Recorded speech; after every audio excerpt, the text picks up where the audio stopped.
പറഞ്ഞു. പിന്നെ നമ്മള് ഈ മരങ്ങളെല്ലാം വെട്ടി നശിപ്പിച്ച് ഡെസർട്ടിഫിക്കേഷൻ എന്നുവെച്ചാ ഉം. മരുഭൂമിയായിട്ട് മാറ്റുന്ന സ്ഥലങ്ങളെയൊക്കെ അങ്ങനെ മരങ്ങളെല്ലാം വെട്ടി ഇത് ചെയ്യുന്നത്. ശരി, വെരി ഗുഡ്. പിന്നെ പിന്നെ മനുഷ്യരുടെ അൺനെസറി ഈ ഇന്റർവെൻഷൻ. ഓക്കെ, പിന്നെ പറഞ്ഞോളൂ. വേറെ വേറെ വേറെ എല്ലാവരും റിപ്ലൈ ചെയ്തോളൂ. ഒരാൾ മാത്രമല്ല, എല്ലാവർക്കും സംസാരിക്കാനുള്ള ഓപ്ഷൻ ഉണ്ട്. പറഞ്ഞോളൂ. പൊല്യൂഷനും പോപ്പുലേഷൻ ഗ്രോത്തും. പൊല്യൂഷനും പോപ്പുലേഷനും, വെരി ഗുഡ്. പിന്നെ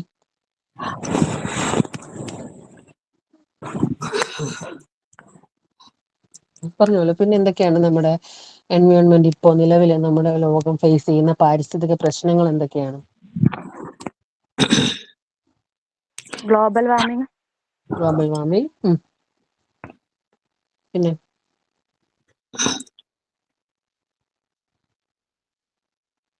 ഗ്ലോബൽ വാർമിംഗിൽ പിന്നെ അതേപോലെ തന്നെ നമ്മുടെ ജൈവ വൈവിധ്യങ്ങൾ നഷ്ടപ്പെടുന്ന ഒരു പ്രോസസ് ഉണ്ടല്ലേ. പിന്നെ ഈ പ്ലാസ്റ്റിക് പൊല്യൂഷൻ. ബയോഡൈവേഴ്സിറ്റി.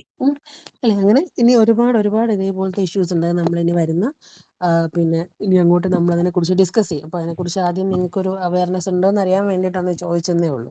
ഓക്കെ, അപ്പം മാം മൈക്ക് ഇനി എല്ലാവരും ഒന്ന് മ്യൂട്ട് ചെയ്തേക്കണേ. എന്തെങ്കിലും ചോദിക്കുമ്പോൾ മാത്രം നിങ്ങൾ റിപ്ലൈ ചെയ്താൽ മതി കേട്ടോ. ഓക്കെ, അപ്പോൾ എൻവയോൺമെന്റൽ സോഷ്യോളജി എന്ന് പറഞ്ഞാല് അല്ലെ, നമ്മള് പ്രകൃതിയും മനുഷ്യനും അല്ലെ, ഇപ്പം നിങ്ങൾ ഈ പറഞ്ഞ പ്രശ്നങ്ങളെല്ലാം ഇല്ലേ, ഇപ്പൊ നമ്മളെ ഇപ്പോഴത്തെ ഒരു ലോകം കടന്നു പോയിക്കൊണ്ടിരിക്കുന്നത് വളരെയധികം ഒരു പൊള്യൂട്ടഡ് ആയിട്ടുള്ള, അല്ലെങ്കിൽ പരിസ്ഥിതിയെ നാശകരമാക്കി പിന്നെ മനുഷ്യൻ തന്നെ മാറ്റിക്കൊണ്ടിരിക്കുന്ന ഒരു അവസ്ഥയിലൂടെയാണ് നമ്മൾ കടന്നു പോയിക്കൊണ്ടിരിക്കുന്നത് അല്ലെ. അപ്പൊ വരുന്ന ഒരു തലമുറയ്ക്ക് വേണ്ടി നമ്മൾ ഇനി എന്ത് നമ്മൾ വെക്കണം എന്നുള്ളത് തന്നെ ഭയങ്കര ഒരു ചോദ്യചിഹ്നത്തിലാണ്. നമുക്കിപ്പം ഒരു പ്ലാസ്റ്റിക് പൊല്യൂഷൻ ആയാലും, ഈ ബയോഡൈവേഴ്സിറ്റി ലോസ് ആയാലും, ഡീഫോറസ്റ്റേഷൻ ആയാലും, ഫ്ലഡ് ആയാലും, അങ്ങനെ ഒരുപാട് ഒരുപാട് ഒരുപാട് പ്രശ്നങ്ങൾ ഇപ്പൊ നമ്മുടെ നിലവിൽ നമ്മളെ ഹ്യൂമൻ ബീങ്സ് ഫേസ് ചെയ്യുന്നുണ്ട്. അതിന്റെ കൂടെ തന്നെ നമുക്ക് പലപ്പോഴും കൺട്രോൾ ചെയ്യാനാവാത്ത വിധമുള്ള പോപ്പുലേഷന്റെ ഒരു ഗ്രോത്ത് എന്ന് പറയുന്നത്. അപ്പോൾ ഇങ്ങനെ എല്ലാ കാര്യങ്ങളും കൂടെ വളരെ ഒരു എൻവയോൺമെന്റൽ ക്രൈസിസിലൂടെയാണ് നമ്മുടെ ഒരു വേൾഡ് ഇപ്പോൾ കടന്നു പോയിക്കൊണ്ടിരിക്കുന്നത് അല്ലെ. അപ്പോൾ ഇങ്ങനെ ഒരു സാഹചര്യത്തില് 1970-കളിലാണ്, ശരി 60-കളിലും 70-കളിലുമാണ് എൻവയോൺമെന്റൽ സോഷ്യോളജി എന്ന് പറയുന്ന ഒരു സബ്ജക്റ്റിന്റെ ഒരു ഉദയം എന്ന് പറയുന്നത്. ഓക്കെ, അപ്പോൾ 1970, അതായത് 1971 സാമുവൽ ക്ലോസ്നർ, ഈ പേര് ഓർത്ത് വെച്ചോളുക, സാമുവൽ ക്ലോസ്നർ എന്ന് പറയുന്ന ഒരു സോഷ്യോളജിസ്റ്റും സൈക്കോളജിസ്റ്റും ആയിരുന്നു. അദ്ദേഹമാണ് ശരിക്കും ഈ എൻവയോൺമെന്റൽ സോഷ്യോളജി എന്ന് പറയുന്ന ഒരു ടേം ആദ്യമായിട്ട് ഇൻട്രൊഡ്യൂസ് ചെയ്യുന്നത്. അത് ഏത് പുസ്തകത്തിലാണെന്ന് ചോദിച്ചാൽ on man in his environment, 1971 publish ചെയ്ത on man in his environment എന്ന് പറയുന്ന ഒരു പുസ്തകത്തിലാണ് അദ്ദേഹം ഈ എൻവയോൺമെന്റൽ സോഷ്യോളജി എന്ന് പറയുന്ന വാക്ക് ആദ്യമായിട്ട് കൊണ്ടുവരുന്നത്. ഓക്കെ, അപ്പോൾ എൻവയോൺമെന്റൽ സോഷ്യോളജി എന്ന് പറയുമ്പോൾ ആ വാക്കിൽ തന്നെ ഉണ്ട് എന്തൊക്കെ, രണ്ട് പദങ്ങളുണ്ട് അല്ലേ. എൻവയോൺമെന്റും ഉണ്ട്, സോഷ്യോളജിയും ഉണ്ട്. അപ്പം സോഷ്യോളജിയിൽ നമ്മൾ എന്താ പഠിക്കുന്നത്? സോഷ്യോളജിയിൽ നമ്മൾ പഠിക്കുന്നത് എന്താണ്? We study about our society അല്ലേ. നമ്മുടെ സമൂഹത്തിനെ കുറിച്ച് നമ്മൾ പഠിക്കുന്നു, സോഷ്യൽ ഇൻസ്റ്റിറ്റ്യൂഷനെ കുറിച്ച് നമ്മൾ പഠിക്കുന്നു, സോഷ്യൽ ആക്ഷനെ കുറിച്ച് പഠിക്കുന്നുണ്ട് അല്ലേ. അത് നമ്മുടെ എക്കോണമി, പോളിറ്റി എന്ന് വെച്ചാൽ ഒരു മനുഷ്യനുമായിട്ട് ബന്ധപ്പെട്ട എല്ലാ ആസ്പെക്റ്റുമായിട്ട് നമ്മൾ നമ്മുടെ സോഷ്യോളജിയിൽ നമ്മൾ പഠിക്കുന്നുണ്ട്. ഇനി ഒരു എൻവയോൺമെന്റ് എന്ന് പറഞ്ഞാൽ എന്താണ്? പരിസ്ഥിതി എന്ന് പറഞ്ഞാൽ എന്താണ്? അത് ഞാൻ ചോദിച്ചില്ലല്ലോ, ബേസിക് ആയിട്ടുള്ള ചോദ്യമാണ്. എന്താണ് എൻവയോൺമെന്റ്? ആരെങ്കിലും ഒന്ന് പറഞ്ഞേ, വാട്ട് ഈസ് എൻവയോൺമെന്റ്? നമ്മുടെ ചുറ്റുപാട്, നമ്മുടെ പ്രകൃതി ഉൾപ്പെടുന്ന നമ്മുടെ ചുറ്റുപാട്, നമ്മുടെ സമൂഹം, നമ്മുടെ നമ്മുടെ ചുറ്റുപാട്, നമ്മുടെ പ്രകൃതി, അതാണ് എന്തെന്ന് പറയുന്നത് നമ്മുടെ എൻവയോൺമെന്റ് എന്ന് പറയുന്നത്. അതിൽ തന്നെ എന്തുണ്ട്? ബയോട്ടിക്, പിന്നെ ജീവനുള്ളതും ജീവനില്ലാത്തതുമായിട്ടുള്ള എല്ലാ വസ്തുവും നമ്മുടെ എൻവയോൺമെന്റിൽ പെടും അല്ലെ. മണ്ണും വായുവും മരവും ജലവും എല്ലാം, സസ്യവും എല്ലാം എന്താണ്? നമ്മുടെ പ്രകൃതിയാണ്. അപ്പൊ ഈ ഒരു എൻവയോൺമെന്റ് ഇല്ലാതെ എന്തില്ല, നമുക്ക് നിലനിൽപ്പില്ല. ഓക്കെ, അപ്പോൾ എൻവയോൺമെന്റിനകത്ത് അപ്പൊ എന്തുണ്ട്? എൻവയോൺമെന്റിനകത്ത് നമ്മൾ ബയോട്ടിക് ആൻഡ് അബയോട്ടിക് റിലേഷൻഷിപ്സിനെ കുറിച്ചുള്ള ഒരു പഠനമാണ്. എൻവയോൺമെന്റിൽ ജൈവികവും അജൈവികവുമായിട്ടുള്ള വസ്തുക്കളുണ്ട്. അപ്പം സോഷ്യോളജി എന്ന് പറയുന്നത് എന്താണ്? നമ്മളെ ഒരു ഹ്യൂമൻസിനെ കുറിച്ചുള്ള സോഷ്യൽ ഇന്ററാക്ഷനെ കുറിച്ചൊക്കെ ഉള്ള ഒരു പഠനമാണ്. അപ്പോൾ എൻവയോൺമെന്റൽ സോഷ്യോളജി എന്ന് പറഞ്ഞാൽ സിമ്പിളായിട്ട് എന്ത് പറഞ്ഞാൽ the study of the connection between environment and society. മനുഷ്യനും അവന്റെ പിന്നെ എൻവയോൺമെന്റും തമ്മിലുള്ള ഒരു പഠനമാണ് എന്തെന്ന് പറയുന്നത് എൻവയോൺമെന്റൽ സോഷ്യോളജിയിൽ നിന്നുകൊണ്ട് ഉദ്ദേശിക്കുന്നത്. ഓക്കെ, അതായത് മനുഷ്യൻ അവന്റെ എൻവയോൺമെന്റിൽ എങ്ങനെയൊക്കെയാണ് പെരുമാറുന്നത്, എങ്ങനെയൊക്കെയാണ് അവൻ പൊല്യൂഷൻ ഉണ്ടാക്കുന്നത്, ഏതൊക്കെ രീതിയിലാണ് മനുഷ്യൻ അവിടെ ഇടപെടൽ നടത്തുന്നത്. ഇതൊക്കെയാണ് എന്തിൽ വരുന്നത് എൻവയോൺമെന്റൽ സോഷ്യോളജി എന്ന് പറയുന്ന സബ്ജക്റ്റിന്റെ ഒരു കാതൽ എന്ന് പറയുന്നത്. ഓക്കെ, അപ്പം എൻവയോൺമെന്റൽ സോഷ്യോളജിക്ക് ഒരു ഡൺലപ്പ് നിങ്ങളുടെ എൽഡെസ്കിൽ നോക്കാൻ പറ്റുമെങ്കിൽ നിങ്ങളൊന്ന് നോക്കിക്കോളേ. പേജ് നമ്പർ 4 ഞാൻ സംസാരിക്കുന്നത്. എൻവയോൺമെന്റൽ സോഷ്യോളജിയെ കുറിച്ചിട്ട് ഡൺലപ്പ് ആൻഡ് കാറ്റൺ എന്ന് പറയുന്ന 2 സോഷ്യോളജിസ്റ്റ് ഒരു ഡെഫിനിഷൻ പറയുന്നുണ്ട്. It is the societal and എൻവയോൺമെന്റൽ ഇന്ററാക്ഷൻസ്. ഓക്കെ, നമ്മുടെ സൊസൈറ്റിയും സൊസൈറ്റിയിൽ മനുഷ്യൻ നടത്തുന്ന ഇന്ററാക്ഷൻസിനെ കുറിച്ചുള്ള ഒരു പഠനമാണ് എൻവയോൺമെന്റൽ സോഷ്യോളജി എന്ന് പറഞ്ഞാൽ. That is the study of how humans interact, എങ്ങനെയാണ് മനുഷ്യൻ ഇന്ററാക്ട് ചെയ്യുന്നത് with various aspect of environment. എൻവയോൺമെന്റിൽ, അത് പാരിസ്ഥിതിക പല മേഖലകളിലും മനുഷ്യൻ എങ്ങനെയൊക്കെയാണ് പെരുമാറുന്നത്, അതിനെക്കുറിച്ചുള്ള ഒരു പഠനമാണ് എൻവയോൺമെന്റൽ സോഷ്യോളജി. ഓക്കെ, ആ ഒരു കോൺസെപ്റ്റ് ക്ലിയർ ആയോ? ക്ലിയർ ആയോ? ക്ലിയർ ആയി. ഓക്കെ, ഇനി ഇപ്പം എൻവയോൺമെന്റൽ സോഷ്യോളജിയിൽ തന്നെ എന്ത് ചെയ്യുന്നുണ്ട് നമ്മൾ പിന്നെ എൻവയോൺമെന്റിന്റെ തന്നെ പല ആസ്പെക്റ്റുകളെ കുറിച്ചുള്ള പഠനങ്ങൾ നമ്മൾ അതിനകത്ത് നമ്മൾ നടത്തുന്നു അല്ലെ. എന്തൊക്കെ നമ്മൾ പൊല്യൂഷനെ കുറിച്ച് നമ്മൾ പഠിക്കും, നമ്മൾ കൺസർവേഷനെ കുറിച്ച് നമ്മൾ പഠിക്കുന്നുണ്ട്, റീസൈക്ലിങ്ങിനെ കുറിച്ച് പഠിക്കുന്നുണ്ട്. അപ്പോൾ മൊത്തത്തിലുള്ള ഒരു ഇന്ററാക്ഷൻ, റെസിപ്രോക്കൽ റിലേഷൻ ആണ് അല്ലെ. മനുഷ്യന് ജീവിക്കണം എന്നുണ്ടെങ്കിൽ എന്ത് വേണം, നമ്മുടെ എൻവയോൺമെന്റ് വേണം അല്ലെ. അപ്പോൾ ഈ ഒരു റെസിപ്രോക്കൽ റിലേഷൻഷിപ്പിനെ കുറിച്ചുള്ള ഒരു പഠനമാണ് എന്തെന്ന് പറയുന്നത് എൻവയോൺമെന്റൽ സോഷ്യോളജി എന്ന് പറയുന്നത്. അപ്പൊ എൻവയോൺമെന്റൽ സോഷ്യോളജി എന്ന് പറയുന്ന ടേം ആദ്യമായിട്ട് കൊണ്ടുവരുന്നത് ആരാണ്, ആദ്യമായിട്ട് ഉപയോഗിച്ചത് ആരാണ്?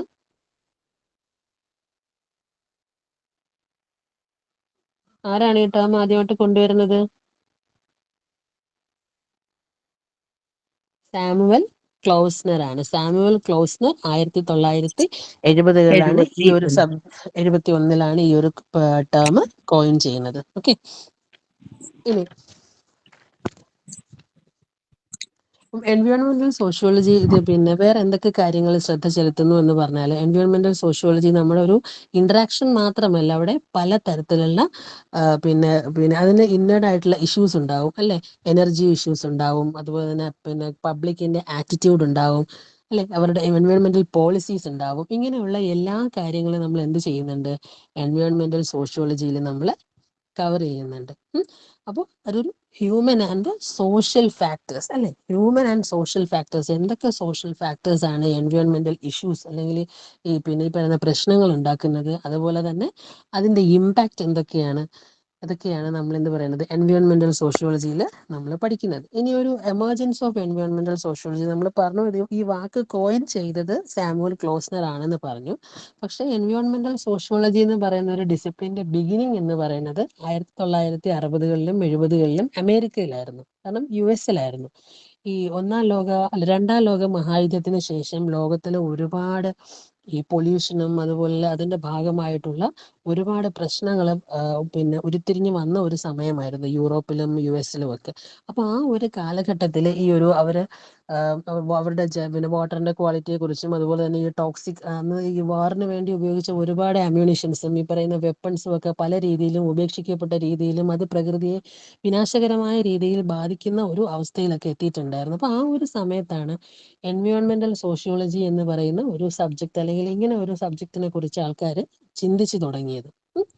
അപ്പൊ ആ ഒരു ഈ 1970s ഒരു എൻവയോൺമെന്റൽ അവയർനെസ് US-ൽ, പ്രധാനമായിട്ട് US-ലാണ് എൻവയോൺമെന്റൽ അവയർനെസ് ഉടലെടുക്കുന്ന ഒരു കാലഘട്ടം എന്ന് പറയുന്നത് 1970കളിലും 60കളിലും 70കളിലുമാണ്. ഓക്കെ, അപ്പൊ ആ ഒരു സമയത്ത് അപ്പം സോഷ്യലി ആയാലും പൊളിറ്റിക്കലി ആയാലും ഇക്കണോമിക്കലി ആയാലും ഒക്കെ ഇന്റലക്ച്വൽസും അക്കാഡമീഷ്യൻസും ഒക്കെ പല കാര്യങ്ങളെ കുറിച്ച് ചിന്തിച്ച കൂട്ടത്തിൽ എന്ത് ചെയ്തു, ഈ എൻവയോൺമെന്റൽ ഇഷ്യൂസിനെ കുറിച്ചും വളരെയധികം പ്രാധാന്യം കൊടുത്തേ പറ്റൂ എന്ന് അവർക്ക് മനസ്സിലായി.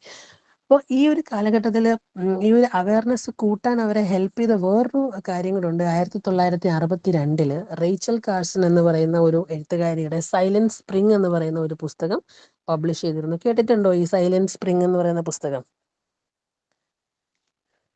അപ്പൊ അത് ഓർത്ത് വെക്കുക, അത് വളരെ ഇമ്പോർട്ടന്റ് ആണ്.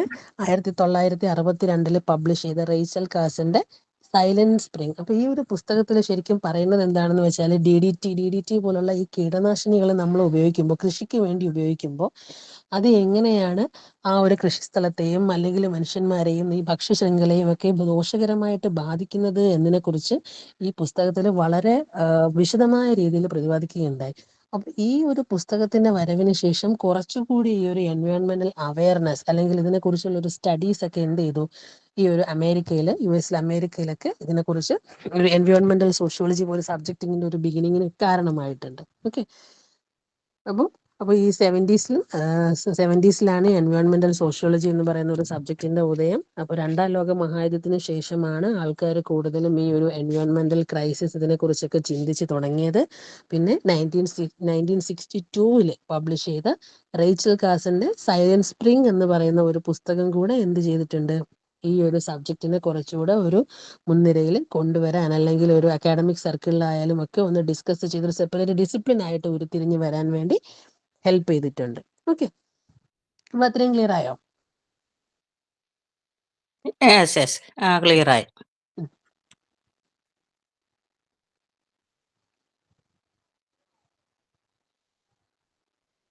ഇനി ഇതിൻ്റെ ഒരു ഡെവലപ്മെന്റ് എന്ന് പറഞ്ഞത്, ഇപ്പം എൻവയോൺമെന്റൽ സോഷ്യോളജി നമ്മൾ പറഞ്ഞു 1960s-ലും 70s-ലുമാണ് വന്നത്. അപ്പൊ ആദ്യം US-ലാണ് വന്നത്. പിന്നെ പതിയെ ഇത് പിന്നെ ലോകത്തിന്റെ പല ഭാഗങ്ങളിൽ ഈ ഒരു സബ്ജക്റ്റ് എസ്റ്റാബ്ലിഷ്ഡ് ആയിട്ട് വരാൻ തുടങ്ങി.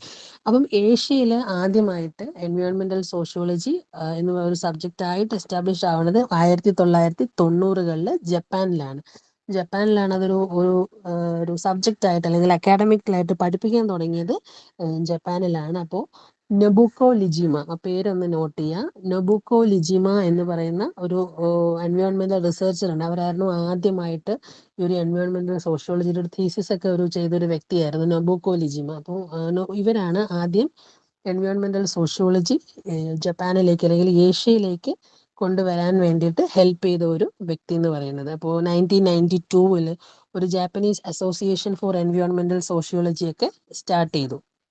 അതുപോലെ തന്നെ കൊറിയയിലും 1990-കളിലും 93-ലുമൊക്കെ ഈ എൻവയോൺമെന്റൽ സോഷ്യോളജി പഠിപ്പിക്കാൻ തുടങ്ങി. യൂണിവേഴ്സിറ്റികളിലും കോളേജിലും ഒക്കെ ഇതൊക്കെ പഠിപ്പിക്കാൻ തുടങ്ങി. ഇന്ത്യയിൽ 90-കൾക്ക് ശേഷമാണ് എൻവയോൺമെന്റൽ സോഷ്യോളജി ആസ് എ ഡിസിപ്ലിൻ തുടങ്ങുന്നത്. ഇന്ത്യയിലും 1990-കൾക്ക് ശേഷമാണ്. ഓക്കെ. ഇനി എൻവയോൺമെന്റൽ സോഷ്യോളജി എന്ന് പറയുന്ന ഒരു സബ്ജക്റ്റിന്റെ ഒരു നേച്ചർ എന്താണെന്ന് ചോദിച്ചാൽ, അതൊരു സോഷ്യോളജിക്കകത്ത് തന്നെ ഉള്ള ഒരു ഉപവിഭാഗമാണ്, അല്ലെങ്കിൽ ഒരു സോഷ്യോളജിയുടെ തന്നെ ഒരു സബ് ഡിസിപ്ലിൻ ആണെന്ന് നമുക്ക് പറയാം. അല്ലപ്പോൾ എന്താണ് അത് പ്രധാനമായിട്ടും പഠിക്കുന്നത്? സോഷ്യോളജി അതിൻ്റെ ഒരു നേച്ചർ എന്ന് പറഞ്ഞാൽ അത് പഠിക്കുന്നത് എന്താണ്, നമ്മുടെ ഒരു ഫിസിക്കൽ എൻവയോൺമെന്റും അല്ലെ, ഇന്ററാക്ഷൻ ബിറ്റ്വീൻ ഫിസിക്കൽ എൻവയോൺമെന്റും സോഷ്യൽ ഓർഗനൈസേഷനും അല്ലെ, ആൾക്കാരുടെ ഫിസിക്കൽ എൻവയോൺമെന്റിനോട് ഹ്യൂമൻ ബീയിങ്സ് എങ്ങനെയാണ് പെരുമാറുന്നത്, അല്ലെങ്കിൽ എത്രത്തോളം എൻവയോൺമെന്റലി കോൺഷ്യസ് ആയിട്ടാണ് മനുഷ്യൻ പെരുമാറുന്നത് എന്നതൊക്കെയാണ് നമ്മുടെ എൻവയോൺമെന്റൽ സോഷ്യോളജിയുടെ ഒരു കണ്ടന്റ് എന്ന് പറയുന്നത്.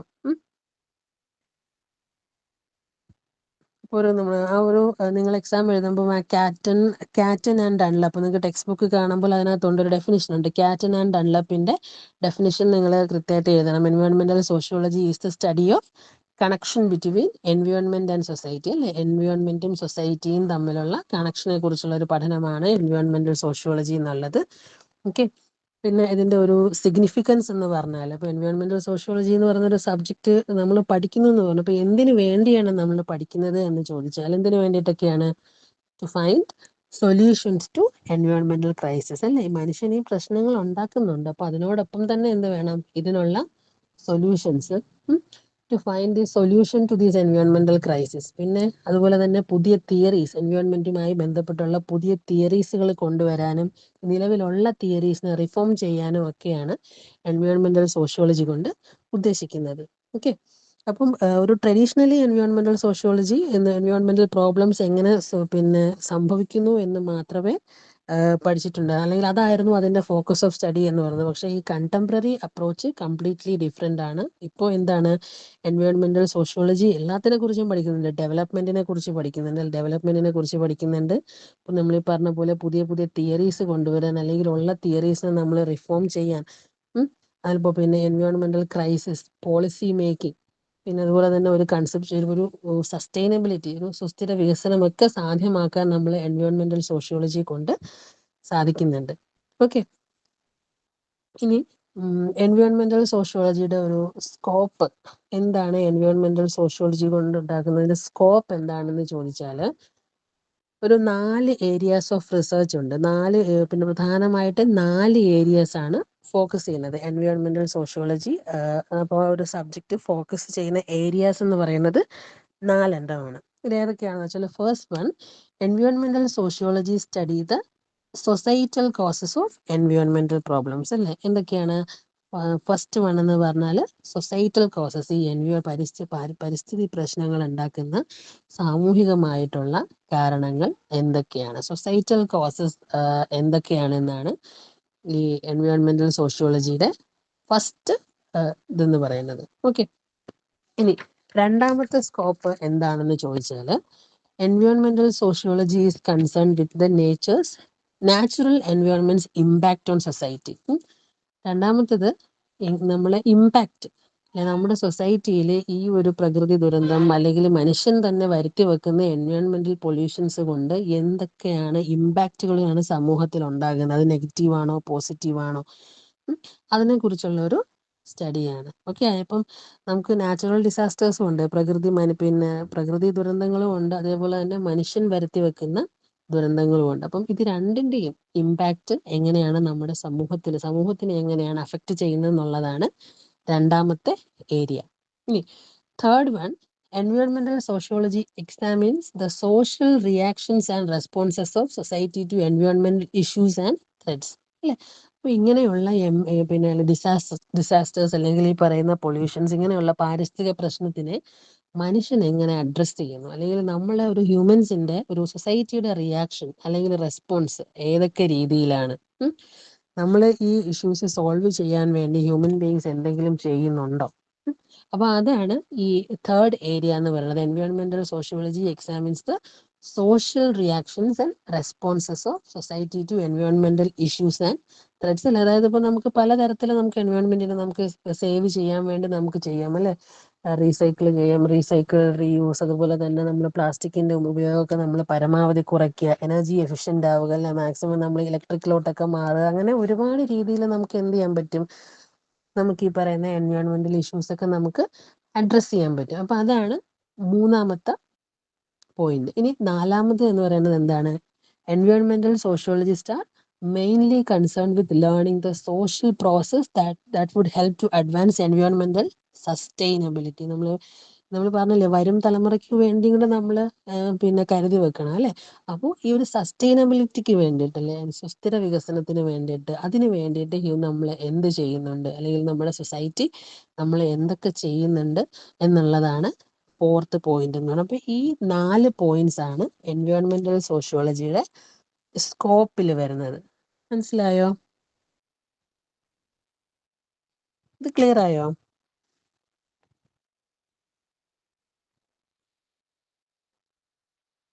ആരും ഒന്നും മിണ്ടുന്നില്ല. മനസ്സിലായോ? Okay okay. നമുക്ക് ഇതൊരു ഫസ്റ്റ് യൂണിറ്റ് വളരെ ചെറിയ ഒരു യൂണിറ്റ് ആണ്. ഇവിടെ നമ്മളപ്പോൾ പ്രധാനമായിട്ടും ഡിസ്കസ് ചെയ്യുന്നത് എൻവയോൺമെന്റൽ സോഷ്യോളജി എന്താണെന്നും അതിന്റെ ഒരു എമർജൻസ് എവിടെയാണെന്നും അതിന്റെ നേച്ചർ എന്താണെന്നും അതിന്റെ സ്കോപ്പ് എന്താണെന്നൊക്കെയാണ് നമ്മൾ ഈ യൂണിറ്റിൽ നമ്മൾ ഡിസ്കസ് ചെയ്തുകൊണ്ടിരിക്കുന്നത്. ഓക്കെ, അപ്പോൾ നമ്മൾ എൻവയോൺമെന്റൽ സോഷ്യോളജികൾ അപ്പോൾ നമ്മൾ പറഞ്ഞു ഇപ്പോൾ ഹ്യൂമൻ ഡയമെൻഷൻസ് ആണ് പ്രധാനമായിട്ടും നമ്മൾ പഠിക്കുന്നത് അല്ലേ. ഈ ഒരു പല പ്രശ്നങ്ങളുടെയും ഇപ്പം ക്ലൈമറ്റ് ചേഞ്ച് ആയാലും അല്ലെങ്കിൽ ഈ പറയുന്ന ഗ്ലോബൽ വാർമിംഗ് ആയാലും ഇതിനെല്ലാത്തിൻ്റെയും ഒരു ഹ്യൂമൻ ഡയമെൻഷൻസ് ആണ് നമ്മൾ പഠിക്കുന്നത്. അപ്പോൾ എങ്ങനെയാണ് ഹൗ പീപ്പിൾ റിയാക്ട്, നമ്മൾ പറഞ്ഞ കാര്യങ്ങൾ തന്നെയാണ് വീണ്ടും ഇതിൽ പറയുന്നത്, ഹൗ പീപ്പിൾ റിയാക്ട് ടു എൻവയോൺമെന്റൽ ഇഷ്യൂസ്. ഇപ്പോൾ എൻവയോൺമെന്റൽ ഇഷ്യൂസിനോടൊക്കെ മനുഷ്യൻ എങ്ങനെയാണ് പ്രതികരിക്കുന്നത് എന്നൊക്കെ ഉള്ളതാണ്. ഇനി ഇത് sociological research also investigate the effects of natural disasters അല്ലെ. നമ്മൾ നാച്ചുറൽ പ്രകൃതി ദുരന്തങ്ങളെ കുറിച്ച് നമ്മൾ ഡിസ്കസ് ചെയ്യുന്നുണ്ട് അല്ലേ. മാം, പറഞ്ഞോളൂ. നമുക്ക് ഇതിൽ എത്ര ബ്ലോക്ക് ഉണ്ടെന്ന് അറിയാമോ? ടെക്സ്റ്റില് എൻവയോൺമെന്റൽ സോഷ്യോളജിയിൽ നമുക്ക് 6 ബ്ലോക്കാണ് വരുന്നത് കേട്ടോ. 6 ബ്ലോക്ക്. ഓക്കെ. അപ്പൊ നമുക്ക് 6 ഈ ബ്ലോക്ക്. കണ്ടന്റ് ആയിട്ട് just കുറച്ച് പേജ് മാത്രമേ ഉള്ളൂ ഇപ്പൊ ഞാൻ ചെക്ക് ചെയ്തപ്പോഴേ ഓക്കെ. അപ്പം അത് എഴുതത്തില്ല. നിങ്ങളുടെ ഈ വീക്കിലെ ക്ലാസ്സിന് വേണ്ടിയിട്ടാണ് ആ ഫസ്റ്റ് ബ്ലോക്ക് ഇപ്പം നമ്മൾ അടിയന്തരമായിട്ട് അന്ന് ചെയ്തിട്ടേക്കുന്നത്, ഇന്നത്തെ ക്ലാസ്സിന് വേണ്ടി മാത്രം.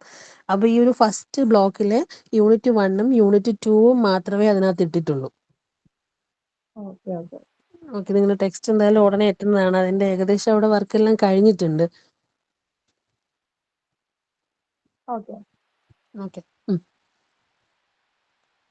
അപ്പം നമ്മൾ ഞാനൊരു ഒരു എന്താണ് നമുക്കൊരു ഡിസ്കഷൻ പോലെ ചോദിക്കാം. നമുക്ക് മാൻമെയ്ഡ് ഡിസാസ്റ്റേഴ്സ് ഉണ്ട്, മനുഷ്യനായിട്ട് ഉണ്ടാക്കി വെച്ചേക്കുന്ന ഡിസാസ്റ്റേഴ്സും ഉണ്ട്, നാച്ചുറൽ ഡിസാസ്റ്റേഴ്സും ഉണ്ട്.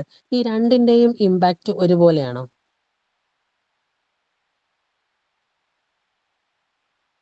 എന്താണ് നിങ്ങളുടെ അഭിപ്രായം?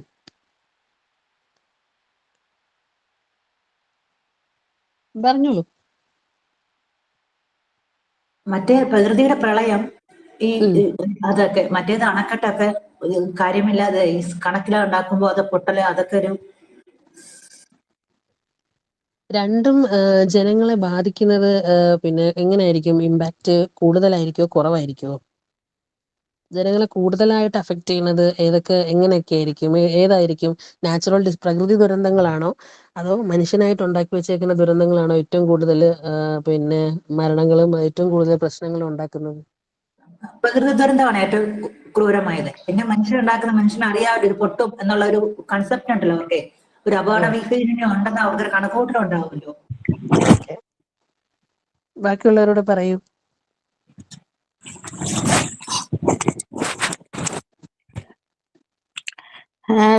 മനുഷ്യരും പങ്കാണ്. ഇത് കൂടുതലായിട്ടും മനുഷ്യന്റെ ഇൻവോൾവ്മെന്റ് ഉം. പ്രകൃതി ദുരന്തം ഉണ്ടാക്കാൻ അവരുടെ റെസ്പോൺസിബിലിറ്റി വലുത് തന്നെയാണ്. ഓക്കെ, അപ്പൊ രണ്ടിന്റെയും ഇമ്പാക്റ്റ് ഒരേപോലെയാണോ അതോ നാച്ചുറൽ ഡിസാസ്റ്റേഴ്സിന്റെ ഇമ്പാക്റ്റ് ആണോ ഏറ്റവും കൂടുതലായിട്ട് വരുന്നത്? മനുഷ്യനെ ഏറ്റവും കൂടുതൽ അഫക്റ്റ് ചെയ്യുന്നത് ഏതാണ്? നാച്ചുറൽ ഡിസാസ്റ്റർ ഇപ്പോൾ നമ്മുടെ എർത്ത് ക്വേക്ക് ഇപ്പം വന്നു, ഇവിടെ വന്ന 2018 ഫ്ലഡ്, പ്രളയം. പ്രളയം. അപ്പൊ ഇതുമെല്ലാം നാച്ചുറലി കലാമിറ്റീസ്. ഇപ്പം ബർമയിൽ ഉണ്ടാകുന്ന, മ്യാൻമറിൽ ഉണ്ടാകുന്ന ഇതെല്ലാം എക്സാമ്പിളാണ് നാച്ചുറലിന്. അത് വളരെ ഹോറിബിൾ തന്നെ, വളരെ സീരിയസ് മാറ്റർ. അതുപോലെ തന്നെയാണ് മനുഷ്യനും ഉണ്ടാക്കുന്ന കണ്ടമാനം ഉള്ള ഡീഫോറസ്റ്റേഷൻ നടത്തുന്നു, അവര് പൊല്യൂഷൻ സൃഷ്ടിക്കുന്നു, ഒരുപാട് ബിൽഡിങ്സ് ഉണ്ടാക്കുന്നു. ഇതെല്ലാം മറുവശത്ത് നടക്കുന്നു. അപ്പം കൂടുതൽ ഇത് ചെയ്യുന്നെന്ന് പറഞ്ഞാൽ നമുക്ക് രണ്ട് സൈഡും കൂടുതൽ ബാലൻസ് ചെയ്ത് പോകുന്ന. പക്ഷെ എനിക്ക് തോന്നുന്നു, എൻ്റെ അഭിപ്രായത്തിൽ നമ്മുടെ നാച്ചുറൽ ആയിരിക്കും കുറെ കൂടെ സ്ട്രോങ് ആയിട്ട് വരുന്നത്. ഓക്കെ, നമ്മള് രണ്ടിനും ഒരേ നാച്ചുറൽ പറഞ്ഞോളൂ. എന്ന് പറഞ്ഞാല് നമുക്ക് പെട്ടെന്ന് ഉണ്ടാകും, നമ്മൾ പ്രതീക്ഷിക്കാതെ ഉണ്ടാകുന്ന ഡിസാസ്റ്റേഴ്സ് ഉണ്ട്. നമുക്ക് ഈ അതെ, അതെ, വെള്ളപ്പൊക്കമൊക്കെ 2015 എന്ന് പറഞ്ഞാൽ നമുക്ക് പെട്ടെന്ന് പ്രതീക്ഷിക്കാതെ ഉണ്ടായിരുന്നു. അപ്പൊ നമുക്ക് അതെ. പെട്ടെന്ന് താങ്ങാനൊക്കെ പറ്റില്ല, മുൻകരുതലുകൾ എടുക്കാൻ ബുദ്ധിമുട്ടായിരിക്കും. അതെ. നമ്മള് മാൻമെയ്ഡ് മാൻമേഡ് ആവുമ്പോ നമുക്ക് കുറച്ച് നാൾ നമുക്ക് ഊഹിക്കാം ഇതിന്റെ അനന്തരഫലം ഇതാണെന്ന് അറിഞ്ഞുകൊണ്ട് ചെയ്യുന്നതുണ്ട്. ഇപ്പൊ ഓക്കെ. വ്യവസായശാലകളിൽ നിന്ന് വരുന്ന മാലിന്യങ്ങളൊക്കെ നമ്മുടെ നദികളൊക്കെ അപ്പൊ നമുക്ക് ഓൾറെഡി അറിയാം അത് നമുക്ക് മാറ്റി ഉണ്ടാകും, അല്ലെങ്കിൽ നദിയുടെ ജീവജാലങ്ങൾക്ക് പ്രശ്നം ഉണ്ടാക്കുമെന്ന് അറിയാം. അറിഞ്ഞുകൊണ്ട് ചെയ്യുന്നതാണെന്നില്ല, ഓക്കെ. ഭാവിയിൽ ഇതിന് പ്രശ്നം വരുമെന്ന് ചെയ്യുന്നത് നാച്ചുറൽ ഡിസാസ്റ്റേഴ്സ് പെട്ടെന്ന് ഉണ്ടാകുന്നതാണ്. ഓക്കെ, അപ്പൊ നമ്മളിപ്പോ എൻവയോൺമെന്റൽ സോഷ്യോളജിയിൽ നമ്മൾ പറഞ്ഞു സൊസൈറ്റൽ ഇന്ററാക്ഷൻസ് ആണ് നമ്മുടെ ഭാവി തലമുറയ്ക്ക് വേണ്ടിയിട്ട് നമ്മൾ ഈ ഒരു സൊസൈറ്റി നമ്മൾ കൺസർവ് ചെയ്യണം എന്നൊക്കെ പറഞ്ഞിട്ടുണ്ട്. അപ്പൊ നമ്മൾ മനുഷ്യരെ നമ്മുടെ എൻവയോൺമെന്റിന് വേണ്ടി പോസിറ്റീവായിട്ട് എന്തെങ്കിലും ചെയ്യുന്നുണ്ടോ? മീൻസ് നമ്മൾ ഓരോരുത്തരും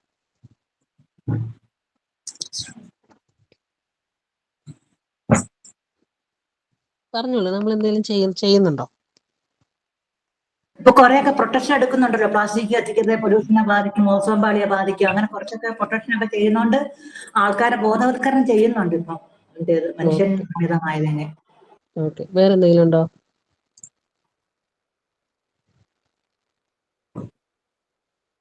നിങ്ങളൊന്ന് ഇന്ററാക്ട് ചെയ്യാൻ വേണ്ടിയിട്ടാണ് ഞാനിങ്ങനെ ചോദിക്കുന്നത്. മീൻസ് ഇത് നമുക്ക് അറിയാവുന്ന ഒരു ടോപ്പിക്കാണ് എൻവയോൺമെന്റൽ സോഷ്യോളജി. ഇനി അടുത്ത പറയാൻ പോണ ഈ ആവാസ വ്യവസ്ഥ, ബയോഡൈവേഴ്സിറ്റി ഒക്കെ നമുക്ക് അറിയാവുന്ന ടോപ്പിക്കുകളാണ്. അപ്പൊ അതുകൊണ്ടാണ് നമ്മളൊരു ഡിസ്കഷൻ രീതിയിൽ പോകാമെന്ന് ഞാൻ പറഞ്ഞത്.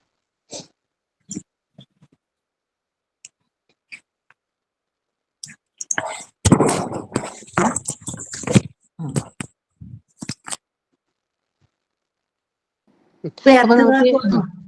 എർത്ത് ക്വേക്ക് വന്നപ്പോ പറഞ്ഞോളൂ.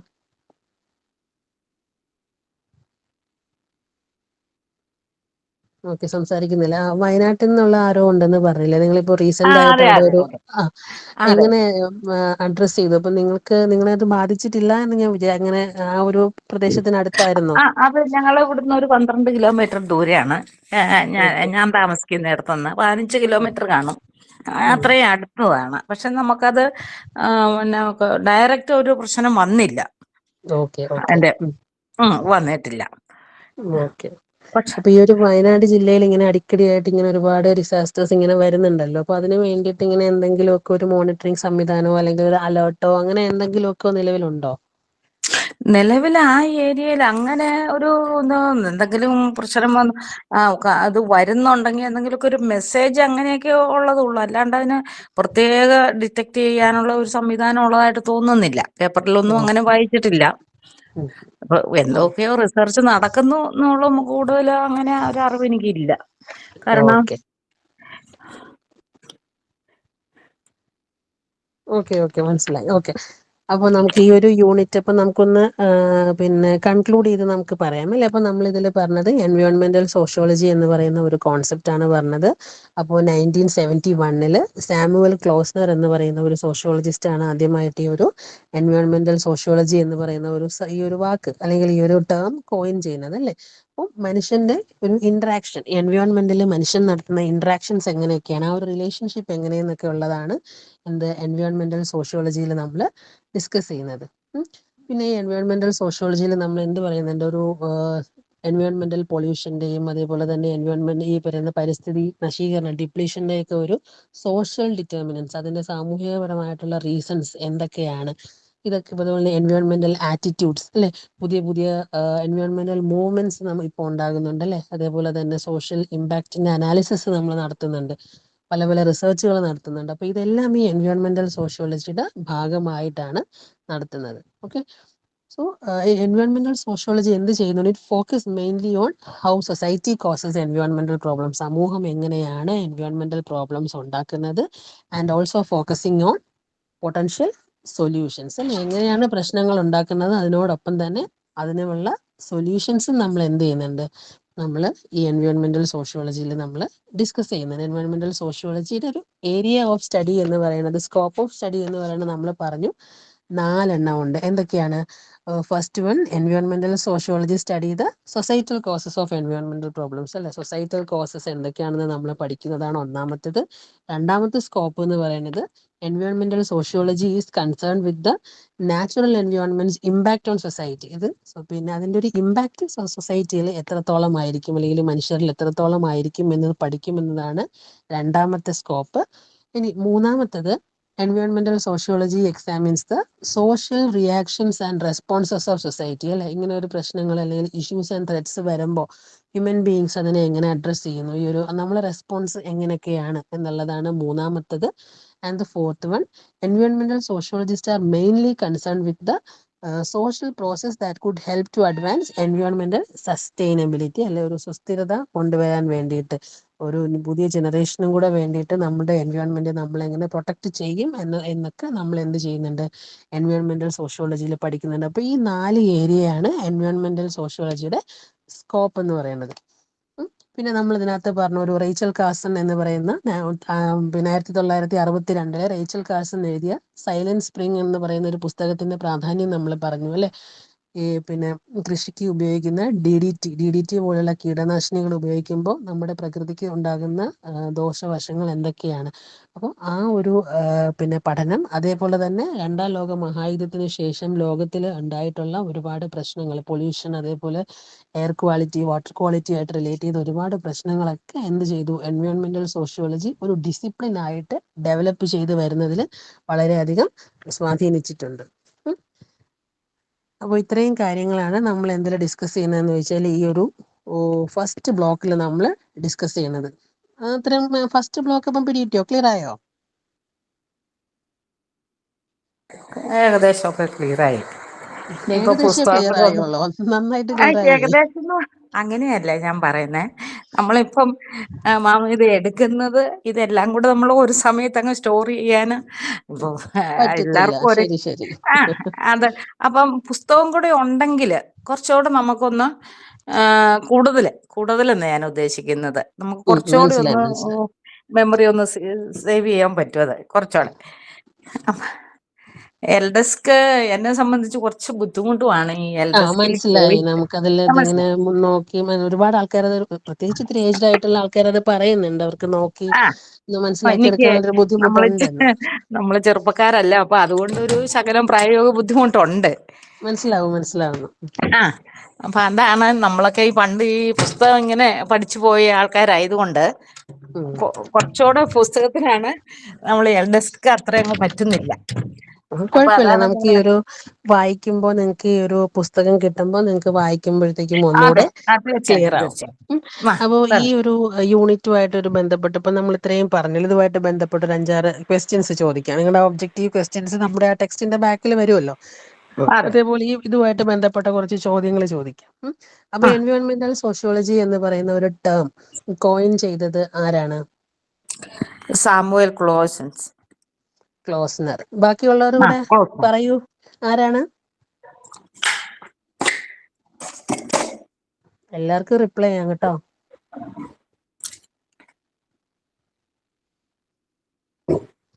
സാമുവൽ ക്ലോസ്നർ ആണ് ഈ ഒരു ടേം കോയിൻ ചെയ്തത്. ഇനി ഈ പെസ്റ്റിസൈഡ്സിന്റെ അല്ലെങ്കിൽ ഈ പറയുന്ന കീടനാശിനികളുടെ ഒരു ഡേഞ്ചേഴ്സിനെ കുറിച്ച് ആദ്യമായിട്ട് സംസാരിച്ചൊരു പുസ്തകം ഏതായിരുന്നു? Silent spring. ഞാൻ തന്നെ സൈലൻസ്. പറയണ്ടേ, അത് അല്ല, അവർക്ക് അത് ഞാൻ ഇനി നമ്മൾ മിണ്ടായിരിക്കും. വേറെ. ഓക്കെ. ആ ഈ അതെ പുസ്തകം അതാണ്. എഴുതിയ ഓഥറിന്റെ പേരെന്താണ്? ബാക്കിയുള്ള ആരെങ്കിലും റിപ്ലൈ ചെയ്യൂ. ഈ സൈലന്റ് സ്പ്രിംഗ് എഴുതിയത് ആരാണ്?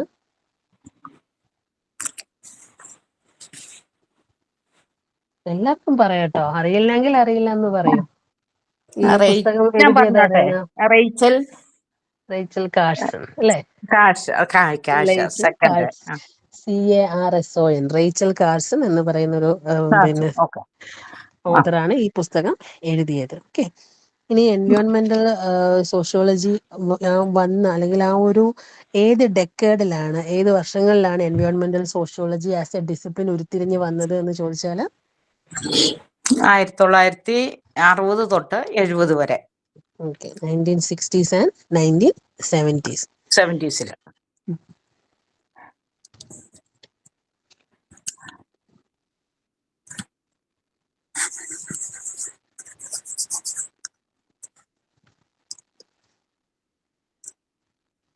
ഓക്കെ. അപ്പൊ ഇത്രയേ ഉള്ളൂ ഇതിനൊരു വരുന്ന പ്രധാനപ്പെട്ട ക്വസ്റ്റ്യൻസ്. അപ്പം മനസ്സിലായോ നിങ്ങൾക്ക് എല്ലാവർക്കും? എൻവയോൺമെന്റൽ സോഷ്യോളജിയുടെ ഫസ്റ്റ് ബ്ലോക്ക് മനസ്സിലായി എന്ന് കരുതുന്നു.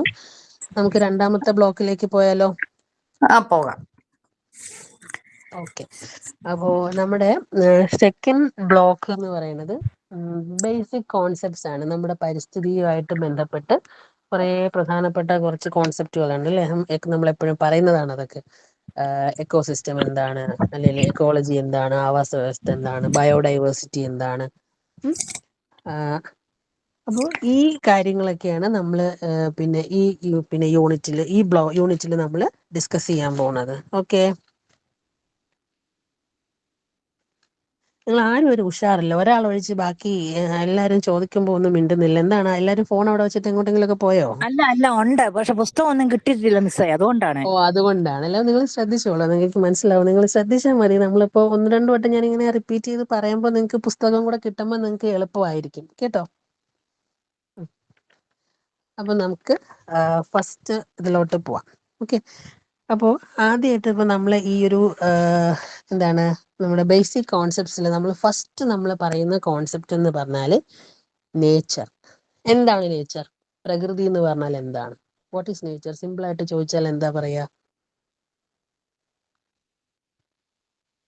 മനുഷ്യരും ജീവജാലങ്ങളും അല്ലാതെ ജീവനില്ലാത്ത വസ്തുക്കളും എല്ലാം അടങ്ങിയൊരു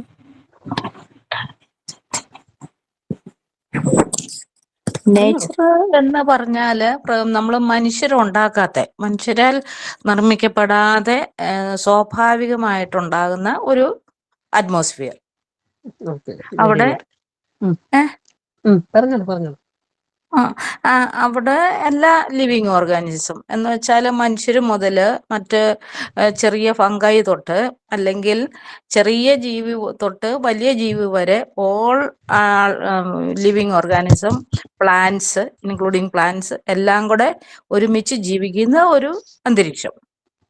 ഓക്കെ, വെരി ഗുഡ്. അപ്പോൾ ശരിക്കും അത് തന്നെയാണ് നേച്ചർ എന്ന് പറഞ്ഞാൽ അല്ലേ, നമുക്ക് ചുറ്റുമുള്ള അല്ലേ, നമ്മളെ ചുറ്റപ്പെട്ടുള്ള നമ്മുടെ ഉറുമ്പ് മുതൽ അല്ലെ, ഒരു ഉറുമ്പ് മുതൽ തുമ്പി മുതൽ കിളികള് അല്ലെ, മരങ്ങള്, പിന്നെ മണ്ണ്, ജലം, വായു, വസ്തു, ഇതെല്ലാം നമ്മുടെ പ്രകൃതിയാണ് അല്ലേ. അപ്പോൾ വാട്ട് ഈസ് നേച്ചർ എന്ന് ചോദിച്ചാൽ നിങ്ങളുടെ ടെക്സ്റ്റിൽ പിന്നെ വേറെ ടെക്സ്റ്റ് കിട്ടുമ്പോൾ നിങ്ങൾ നോക്കിയാൽ മതി. അതിൽ കേംബ്രിഡ്ജ് യൂണിവേഴ്സിറ്റിയുടെ ഒരു ഡെഫിനിഷൻ ഉണ്ട്. നേച്ചർ എന്ന് പറഞ്ഞാൽ എന്താണ്, വാട്ട് ഈസ് നേച്ചർ. അപ്പോൾ nature means all the animals അല്ലേ, എല്ലാ മൃഗങ്ങളും, അനിമൽസ്, പ്ലാന്റ്സ് അല്ലേ, എല്ലാ സസ്യജാലങ്ങളും, rocks in the world and all the feature and process, അതേപോലെ തന്നെ ബാക്കി എല്ലാ പ്രതിഭാസങ്ങളും പെടും. കാലാവസ്ഥ, അതേപോലെ തന്നെ മഴ അല്ലെ, കാറ്റ്, വെയില്, ഈ പറയുന്ന എല്ലാ കാര്യങ്ങളും എന്താണ്, ഇതെല്ലാം നമ്മുടെ പ്രകൃതിയിൽ ഉള്ളതാണ്, അല്ലെങ്കിൽ ഇതെല്ലാമാണ് പ്രകൃതി. And it exist independent of, ഇതെല്ലാം നമ്മുടെ കയ്യിലല്ല നിൽക്കുന്നത് അല്ലെ, നമുക്ക് പുറത്ത് നിൽക്കുന്ന ഒരു കാര്യം, അതാണ് നേച്ചർ എന്ന് പറയുന്നത് അല്ലെ. സോ നേച്ചർ ഇൻക്ലൂഡ്സ് എന്തൊക്കെയുണ്ട്, ഈ പറയുന്ന ആൻസ് ഉണ്ട് അല്ലെ, ഉറുമ്പുകള്, തുമ്പികള്, and all those living things and non living things അല്ലെ. ലിവിങ് തിങ്സും ജീവനുള്ളതും ജീവനില്ലാത്തതുമായിട്ടുള്ള വസ്തുക്കൾ അല്ലെ, നമ്മുടെ ചുറ്റുമുള്ള അല്ലെ, പുഴകള്, നദികള് അല്ലെ, മലനിരകള്, അപ്പം ഈ മൊത്തം യൂണിവേഴ്സും എല്ലാം എന്താണ്, ഈ ഒരു പ്രകൃതി. അപ്പം man is part of nature. ഈ ഒരു നേച്ചർ ഇല്ലാതെ ആർക്ക് നിലനിൽപ്പില്ല, മനുഷ്യന് നേച്ചർ ഇല്ലാതെ നിലനിൽപ്പില്ല അല്ലെ. അപ്പോൾ ഒരു നേച്ചർ എന്ന് പറഞ്ഞാൽ എന്താണ്, ഇത് ടോട്ടൽ ബയോളജിക്കൽ സ്കോപ്പ് ആണ് അല്ലെ. നമ്മളെ ഒരു ഈ ഒരു എർത്തിൽ, അതായത് പ്ലാനറ്റ്, ഈ ഒരു ഭൂമിയിൽ പിന്നെ മനുഷ്യന്റെ ഒരു സർവൈവലിനെ അല്ലെങ്കിൽ മനുഷ്യന്റെ ഒരു നിലനിൽപ്പിനെ തന്നെ സഹായിക്കുന്ന ഒരു ഘടകമാണ് എന്തെന്ന് പറയുന്നത്, നേച്ചർ എന്ന് പറയുന്നത്. ഓക്കെ, പക്ഷെ അൺഫോർച്ചുനേറ്റ്ലി നമുക്കറിയാം, ഇപ്പോഴത്തെ ഒരു സാഹചര്യത്തിൽ മനുഷ്യനും പ്രകൃതിയുമായിട്ടുള്ള ഒരു ബന്ധം എന്ന് പറയുന്നത് എന്താണ്, വളരെ ഇംബാലൻസ്ഡ് ആയിട്ടുള്ളതാണ് അല്ലെ. നമ്മള് ഡെവലപ്മെന്റിന്റെ പേരിൽ, വികസനത്തിന് വേണ്ടി നമ്മൾ ഓരോ കാലം നമ്മൾ മുന്നോട്ട് വെക്കുമ്പോൾ എന്ത് ചെയ്യുകയാണ്, നമ്മുടെ പ്രകൃതി ഒരു സൈഡിൽ നമ്മൾ എക്സ്പ്ലോയിറ്റ് ചെയ്തുകൊണ്ടിരിക്കുകയാണ് അല്ലെ. എന്ന് വെച്ചാൽ പിന്നെ എവർ ഇൻക്രീസിങ് പോപ്പുലേഷന്റെ ഒരു സൈഡിൽ പോപ്പുലേഷൻ ഇൻക്രീസ് ചെയ്യുന്നു. അപ്പോൾ പോപ്പുലേഷൻ ഇൻക്രീസ് ചെയ്യുമ്പോൾ എന്ത് ചെയ്യുന്നുണ്ട്, പ്രകൃതി വിഭവങ്ങൾക്ക് വേണ്ടിയിട്ട് ആൾക്കാർ തമ്മിലുള്ള ഒരു ഫൈറ്റ് ഉണ്ടാകും. പിന്നെ ഈ ഒരു വിഭവങ്ങൾ അമിതമായിട്ടുള്ള കൺസംഷൻ അല്ലെ, നമ്മുടെ ഓരോ കാര്യങ്ങളിലേക്ക് ഉപഭോഗം മൂലം എന്ത് ചെയ്യുന്നുണ്ട്, പ്രകൃതിക്ക് അല്ലെങ്കിൽ അക്സെപ്റ്റ് ചെയ്യാൻ താങ്ങാവുന്നതിൽ കൂടുതൽ വേസ്റ്റുകൾ, അതിനൊരു എല്ലാത്തിനും നമുക്ക് അക്സെപ്റ്റ് ചെയ്യാൻ പറ്റുന്ന ഒരു ലിമിറ്റ് ഉണ്ടാവുമല്ലോ. അപ്പൊ അതിൽ കൂടുതൽ അളവില് മാലിന്യങ്ങൾ. അപ്പൊ ഇതിനെയൊന്നും പിന്നെ എന്ത് ചെയ്യാൻ പറ്റുന്നില്ല, പ്രകൃതിക്ക് പലപ്പോഴും ഇതിനെയൊന്നും റിക്കവർ ചെയ്ത് പോകാൻ പറ്റുന്നില്ല. അപ്പോൾ എന്ത് ചെയ്യുന്നുണ്ട്, ഇപ്പോൾ ഒരു എൻവയോൺമെന്റൽ ഡീഗ്രഡേഷൻ സംഭവിച്ചുകൊണ്ടിരിക്കുകയാണ് അല്ലെ.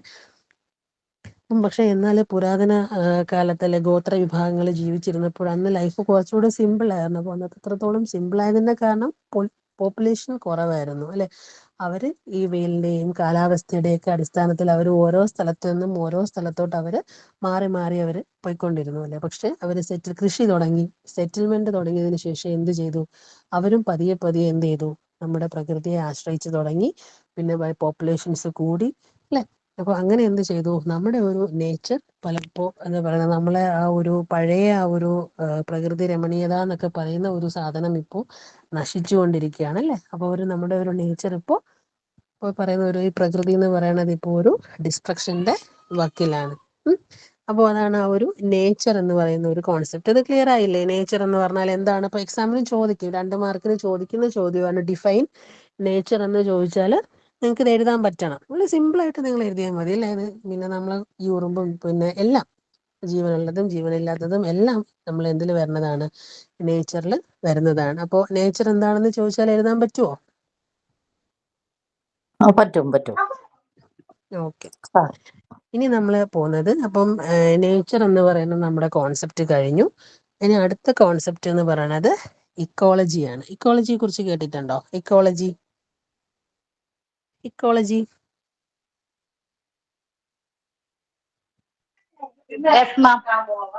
എന്താണ് എക്കോളജി എന്ന് പറഞ്ഞാൽ പറഞ്ഞോളൂ. അതിനൊരു എക്കോളജി എന്ന് പറഞ്ഞാൽ എന്താണ്? പരിസ്ഥിതി പഠനം അല്ലെ. പഠനം, അതെ, വെരി ഗുഡ്. പരിസ്ഥിതിയെ കുറിച്ച് പഠിക്കുന്ന പഠനം അല്ലെങ്കിൽ പരിസ്ഥിതി ശാസ്ത്രം എന്നൊക്കെ നമുക്ക് പറയാതാണ് എക്കോളജി എന്ന് പറഞ്ഞാൽ അല്ലെ. അപ്പോ ഈ ഇക്കോളജി എന്ന് പറയുന്ന ഒരു വാക്ക്, the term ecology was first used by German biologist Ernst Haeckel. നിങ്ങൾക്ക് ടെക്സ്റ്റ് ബുക്ക് കിട്ടുമ്പോൾ അത് ക്ലിയർ ആവും. ആ എക്കോളജിന്റെ ഫസ്റ്റ് സെന്റൻസിൽ തന്നെ അതുണ്ട്. ഏൺസ്റ്റ് ഹെയ്ക്കൽ എന്ന് പറയുന്ന ജർമ്മൻ ബയോളജിസ്റ്റ് ആണ് 1869 1869 ഇക്കോളജി എന്ന് പറയുന്ന ടേം ആദ്യമായിട്ട് പിന്നെ ഉപയോഗിക്കുന്നത്. ഓക്കെ, ഇനി ഈ ഒരു ഇക്കോളജി എന്ന് പറയുന്ന ഒരു ടേമിന്റെ പിന്നെ ഡെറിവേഷൻ എന്ന് പറഞ്ഞാൽ 2 വാക്കിൽ നിന്നാണ് ഇക്കോളജി എന്ന് പറയുന്ന ഒരു ടേം ഉത്ഭവിക്കുന്നത്. അപ്പോൾ ഒയ്ക്കോസ്, ഗ്രീക്ക് വാക്കായ ഒയ്ക്കോസ്, OIKOS, ഒയ്ക്കോസ് എന്ന് പറയുന്ന വാക്കിൽ നിന്നും ലോഗോസ് എന്ന് പറയുന്ന വാക്ക്, ഈ 2 വാക്ക് കൂടി ചേർന്നാണ് ഇക്കോളജി എന്ന് പറയുന്ന ഒരു വാക്ക് ഉത്ഭവിച്ചത്.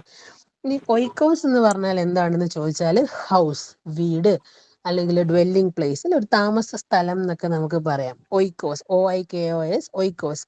ലോഗോസ് എന്ന് പറഞ്ഞാൽ എന്താണ്? ലോഗോസ് നിങ്ങൾ സ്റ്റഡി, പഠിച്ചിട്ടുള്ളതാണ്. സയൻസ്, സ്റ്റഡി അല്ലെ? സയൻസ്. നിങ്ങൾ പഠിച്ചില്ലേ? ഇപ്പൊ sociology is the study of, ഏതൊക്കെ വാക്കുകൾ ചേർന്നാണ് സോഷ്യോളജി സോ ഉണ്ടായിരിക്കുന്നത്? സോഷ്യ socius and ology. Socius and logos. Ology. Socius and logos. ഈ ലോഗോസ് എന്ന് പറയുന്നതിന്റെ അർത്ഥം സ്റ്റഡി എന്ന് തന്നെയാണ്. ലോഗോസ് സ്റ്റഡിയാണ്. അപ്പൊ ഇവിടെയും ഈ ഗ്രീക്ക് വാക്കുകളായ ഒയ്ക്കോസ് എന്ന് പറഞ്ഞാൽ ഹൗസ്, വീട്, അല്ലെങ്കിൽ ഡ്വെല്ലിംഗ് പ്ലേസ് എന്നർത്ഥമുള്ള ഒയ്ക്കോസും, അതേപോലെ തന്നെ ലോഗോസ് എന്ന് പറഞ്ഞാൽ സ്റ്റഡി. അപ്പൊ ഈ 2 വാക്കുകളും കൂടിച്ചേർന്നതാണ് എന്ത്? ഇക്കോളജി എന്ന് പറയുന്ന ഒരു ടേം. അപ്പം ലിറ്ററലി ഇപ്പൊ ഇക്കോളജി എന്ന് പറഞ്ഞാൽ നമുക്ക് എന്ത് പറയാം? ഇക്കോളജി മീൻസ് ഇക്കോളജി എന്താണ്? സ്റ്റഡിയോ പിന്നെ മനുഷ്യരും പ്രകൃതിയിലുള്ള ജീവജാലങ്ങളും, living organism. Natural environment including the relations of organisms to one another അല്ലെ? അതെ, റിലേഷൻഷിപ്പ് ബിറ്റ്വീൻ ലിവിങ് ഓർഗാനിസംസ് ആണ്. ഈ ലിവിങ് ഓർഗാനിസംസും നോൺ ലിവിങ് ഓർഗാനിസംസും തമ്മിലുള്ള ഒരു പഠനമാണ് എന്തെന്ന് പറയണത്? ഇക്കോളജി എന്ന് പറഞ്ഞാൽ അല്ലെ? ഇക്കോളജി. അത് നമ്മുടെ പ്രകൃതിയിൽ നമ്മൾ പറഞ്ഞു ലിവിങ് തിങ്സ് ഏതൊക്കെയാണ്? Plants, animals, birds, human beings, ഇതെല്ലാം നമ്മള് ലിവിങ് തിങ്സ് ആണ് അല്ലെ? ഈ നോൺ ലിവിങ് തിങ്സ് ഏതൊക്കെയാണ് സൊസൈറ്റിയിൽ? നോൺ ലിവിങ് തിങ്സ് റോക്ക് വരും, റോക്ക്, സോയിൽ, പിന്നെ വുഡ്, വെള്ളം, വായു, എയർ, ഈസോൺ, ടെമ്പറേച്ചർ, എല്ലാം ഇതെല്ലാം വരും. അപ്പൊ ഈ ഒരു ലിവിങ് ഓർഗാനിസംസും നോൺ ലിവിങ് ഓർഗാനിസംസും തമ്മിലുള്ള ഒരു റിലേഷൻഷിപ്പാണ് നമ്മൾ എന്തിൽ പഠിക്കുന്നത്? ഇക്കോളജിയിൽ നമ്മൾ പഠിക്കുന്നത്. ഓക്കെ, അപ്പോൾ ഇത് പലതരത്തിലും വളരെ കോംപ്ലക്സ് ആയിട്ടുള്ള റിലേഷൻഷിപ്പാണ് അല്ലെ? വളരെ ഹൈറാർക്കിക്കൽ ആയിട്ടുള്ള റിലേഷൻഷിപ്പ് ഒക്കെയാണ് അല്ലെ? നമുക്ക് നേച്ചറിൽ പല തരത്തിലുള്ള റിലേഷൻഷിപ്പ് ഒക്കെ നമുക്ക് കാണാൻ പറ്റും. ഇപ്പം ഇവിടെ ഈ living things and non living തിങ്സിന് നമ്മൾ പറയുന്ന പേര് ബയോട്ടിക് ആൻഡ് അബിയോട്ടിക് എന്നാണ്. Biotic life forms and abiotic. Biotic എന്ന് പറഞ്ഞാൽ ജൈവികമായിട്ടുള്ളത്. ഓക്കെ, അബിയോട്ടിക് എന്ന് പറഞ്ഞാൽ അജൈവികമായിട്ടുള്ളത്. Biotic, BIOTIC, biotic and abiotic, ABIOTIC. ഇപ്പൊ നിങ്ങൾ നേരത്തെ പറഞ്ഞില്ലേ, ഇപ്പൊ ലിവിങ് ഓർഗാനിസംസ് ആണ് എന്ത്? ബയോട്ടിക്. ഓക്കെ, ലിവിങ് ഓർഗാനിസംസിനെ പറയുന്ന പേരാണ് എന്ത്? ബയോട്ടിക് എന്ന് പറയുന്നത്. ആൻഡ് നോൺ ലിവിങ് തിങ്സ് എന്ന് പറയുന്നതാണ് എന്ത്? അബിയോട്ടിക്. ക്ലിയർ ആയോ? അപ്പൊ ഈ ബയോട്ടിക്കും ക്ലിയർ ആയി. അബിയോട്ടിക്കും തമ്മിലുള്ള ആ ഒരു റിലേഷൻഷിപ്പാണ് നമ്മൾ എന്തിൽ പഠിക്കുന്നത്? ഇക്കോളജിയിൽ നമ്മൾ പഠിക്കുന്നത്. Okay, biotic and abiotic organisms. അപ്പോൾ ഈ ഒരു ഓർഗാനിസംസ് തന്നെ പല രീതിയിൽ ഇന്ററാക്ട് ചെയ്യുന്നുണ്ട് അല്ലെ? അവർ ഭക്ഷണത്തിന് വേണ്ടി അല്ലെ, പരസ്പരം സപ്പോർട്ടിന് വേണ്ടി, ന്യൂട്രിയൻസിന് വേണ്ടി, അങ്ങനെ ഈ ജീവജാലങ്ങൾ, മനുഷ്യൻ ഉൾപ്പെടെയുള്ള ജീവജാലങ്ങൾ പല രീതിയിൽ എന്ത് ചെയ്യുന്നുണ്ട്?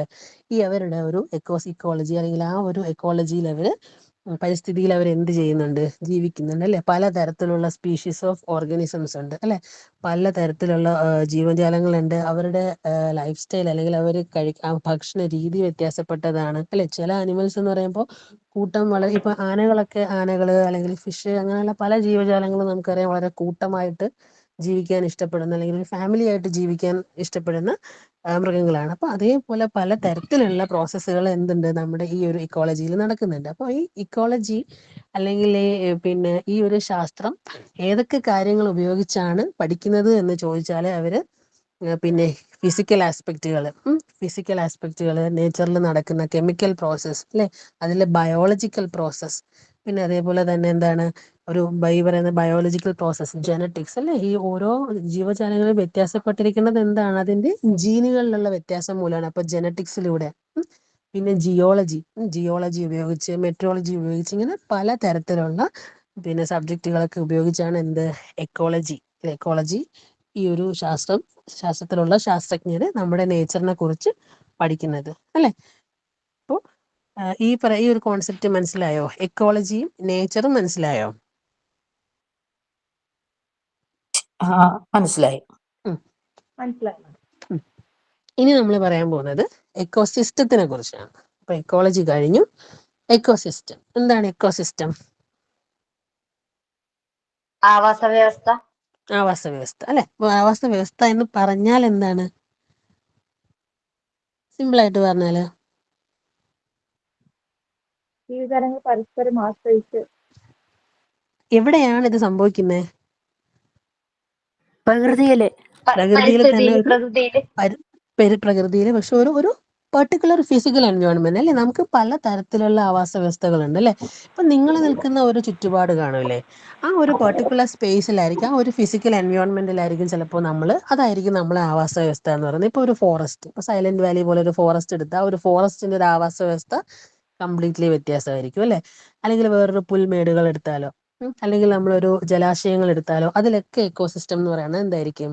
കംപ്ലീറ്റ്ലി ഡിഫറെന്റ് ആയിരിക്കും. അപ്പോൾ ഒരു എക്കോസിസ്റ്റം അല്ലെങ്കിൽ എന്ന് പറഞ്ഞാൽ എന്താണ്? It is A functional unit comprising of all organisms interacting in A particular place. ഒരു പ്രത്യേക സ്ഥലത്ത് അല്ലെങ്കിൽ ഒരു ഫിസിക്കൽ എൻവയോൺമെന്റിൽ പിന്നെ ഒരു കൂട്ടം ഓർഗാനിസംസ് എങ്ങനെ ഇന്ററാക്ട് ചെയ്യുന്നു എന്നുള്ളതാണ് എന്തെന്ന് പറയുന്നത്? എക്കോസിസ്റ്റം എന്ന് പറയുന്നത്. മനസ്സിലായോ എക്കോസിസ്റ്റം എന്ന് പറഞ്ഞാല്? മനസ്സിലായി. അപ്പോൾ the term ecosystem was first introduced by English botanist Arthur Tansley. TANSLEY, Arthur Tansley എന്ന് പറയുന്ന ഇംഗ്ലീഷ് ബൊട്ടാനിസ്റ്റ് ആണ് 1935 ഈ ഇക്കോസിസ്റ്റം എന്ന് പറയുന്ന വാക്ക്, ഈ ഒരു ടേം ആദ്യമായിട്ട് ഉപയോഗിക്കുന്നത് ആർതർ ടാൻസ്ലി ആണ്. ഓക്കെ.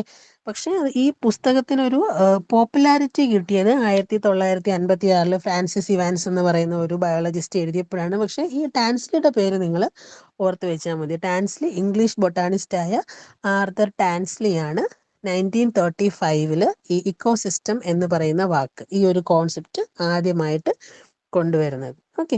അപ്പോൾ എക്കോസിസ്റ്റം എന്ന് പറഞ്ഞാൽ എന്താണ്? It is an interaction system made up of all living and non living object in A physically defined space. ഒരു പെർട്ടിക്കുലർ ഫിസിക്കൽ സ്പേസിൽ ഉള്ള ലിവിങ്ങും നോൺ ലിവിങ് തിങ്സും തമ്മിലുള്ള ഒരു ഇന്ററാക്ഷൻ ആണ് എക്കോസിസ്റ്റം എന്ന് പറയുന്നത്. മനസ്സിലായോ എക്കോസിസ്റ്റം?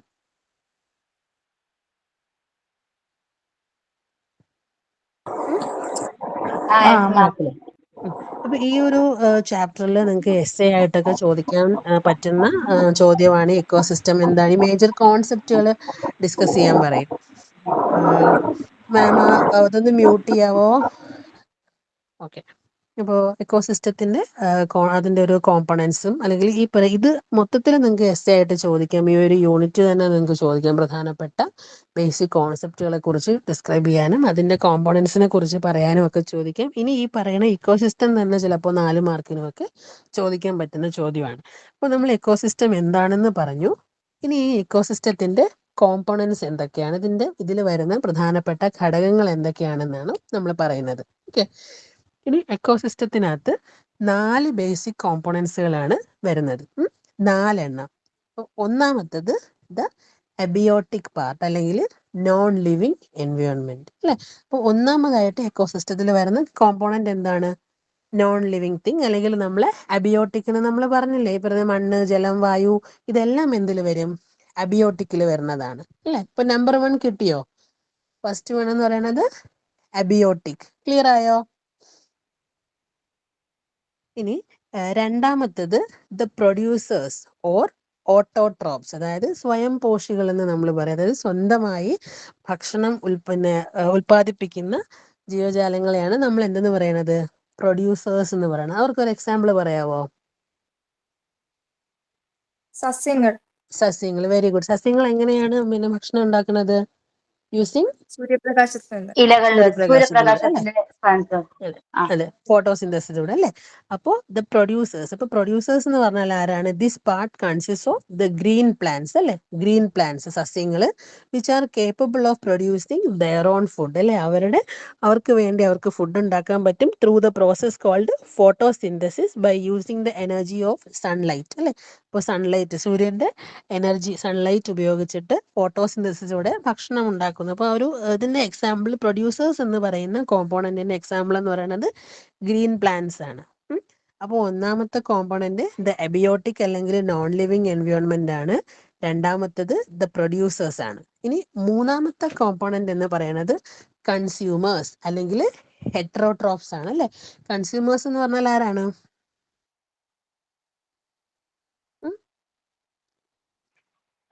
ഉപഭോക്താക്കൾ.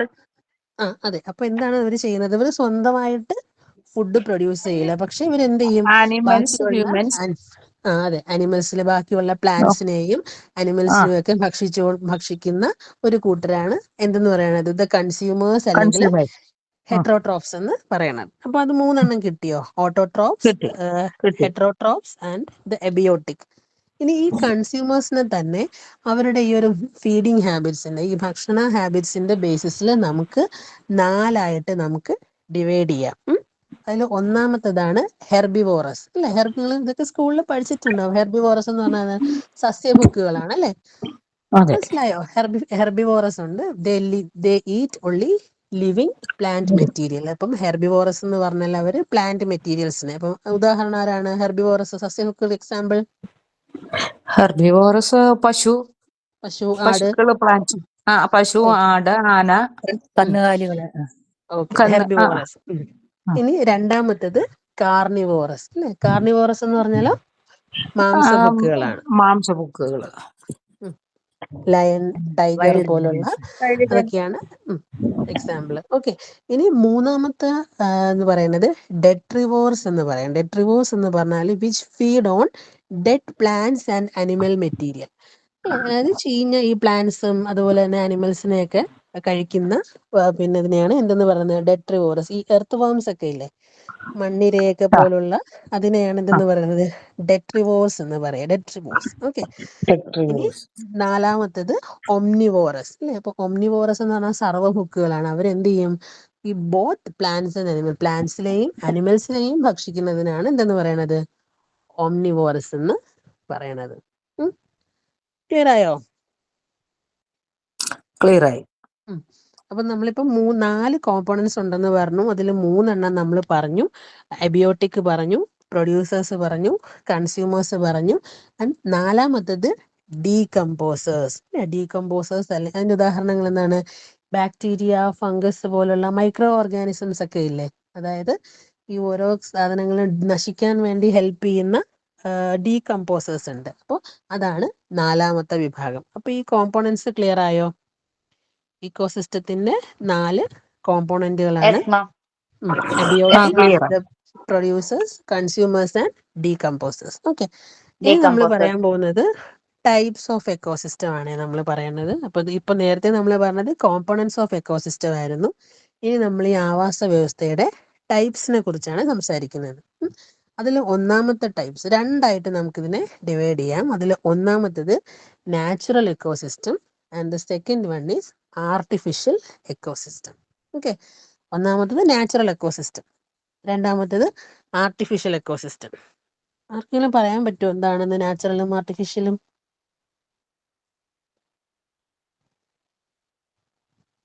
ഫോറസ്റ്റ്, നാച്ചുറലിൽ വരുന്ന forest, desert, okay. Pond. Artificial ecosystem?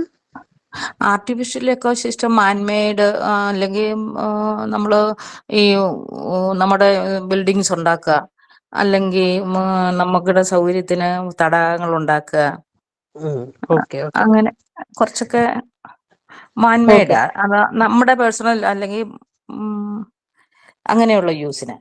Okay okay correct ആണ്. അപ്പോൾ നമുക്ക് ഈ നാച്ചുറൽ എക്കോസിസ്റ്റം എന്താണെന്നിലോട്ട് പോവാം. അപ്പോൾ നാച്ചുറൽ എക്കോസിസ്റ്റത്തിനെ തന്നെ നമ്മൾ രണ്ടായിട്ട് ഡിവൈഡ് ചെയ്തിട്ടുണ്ട്. Natural ecosystem can be divided into two. Terrestrial ecosystem and aquatic ecosystem. കേട്ടിട്ടുണ്ടോ? സ്കൂൾ ടൈമിലൊക്കെ ചിലപ്പോൾ നിങ്ങൾ പഠിച്ചിട്ടുള്ളതാവും. ഓക്കെ. കേട്ടിട്ടുള്ളതാണ്. ടെറസ്ട്രിയൽ എക്കോസിസ്റ്റം എന്ന് പറഞ്ഞാൽ എന്താണ്? കേട്ടിട്ടുണ്ടോ? ടെറസ്ട്രിയൽ എന്ന് പറഞ്ഞാല്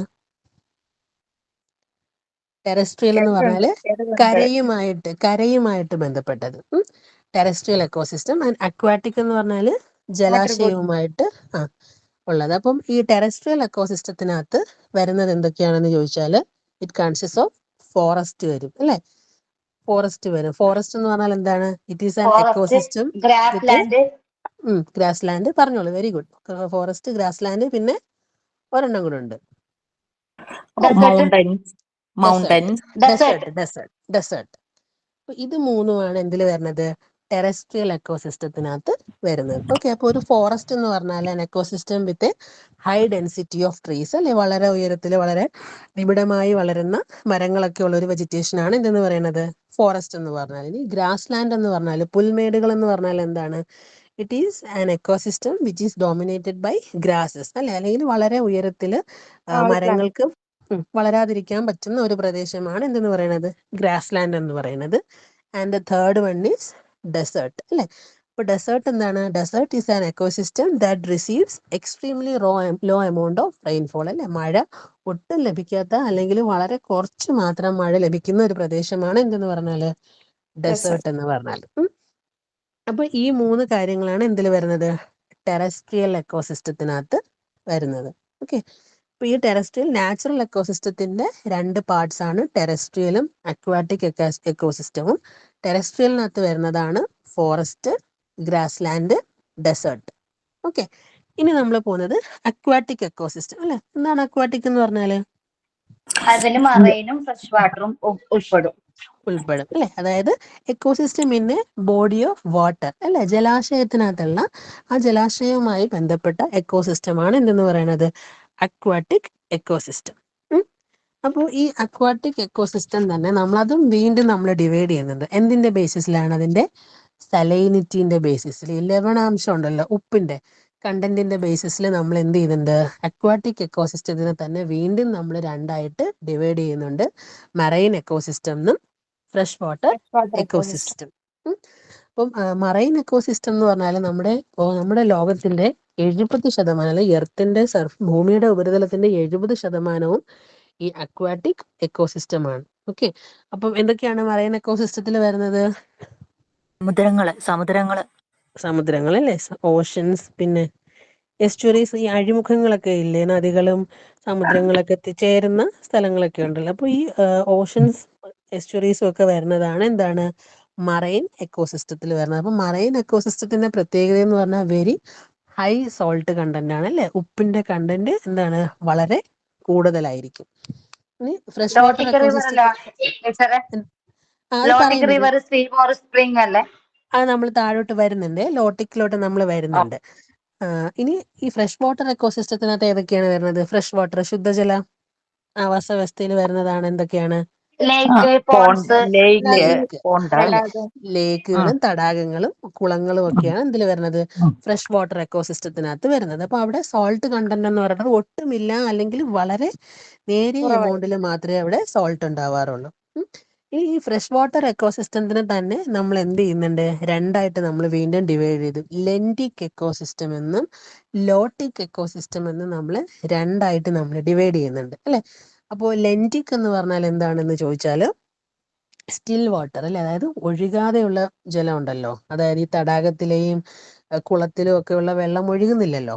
അപ്പോൾ സ്റ്റിൽ വാട്ടർ ആയിട്ട് കിടക്കുന്ന എക്കോസിസ്റ്റം ആണ് എന്തെന്ന് പറഞ്ഞാല്? ലെൻറ്റിക് എക്കോസിസ്റ്റം. അപ്പൊ ലോട്ടിക് എന്ന് പറഞ്ഞാൽ എന്തായിരിക്കും? ഒഴുകി പോകുന്നു. ഒഴുകി പോകുന്ന. എക്സാമ്പിൾ എന്താണ്? നദിയിലെ ജലം, തോട്, റിവർ വാട്ടർ, തോട്, തോട്. നദി. ഓക്കെ. അപ്പൊ അത് ക്ലിയർ ആയല്ലോ.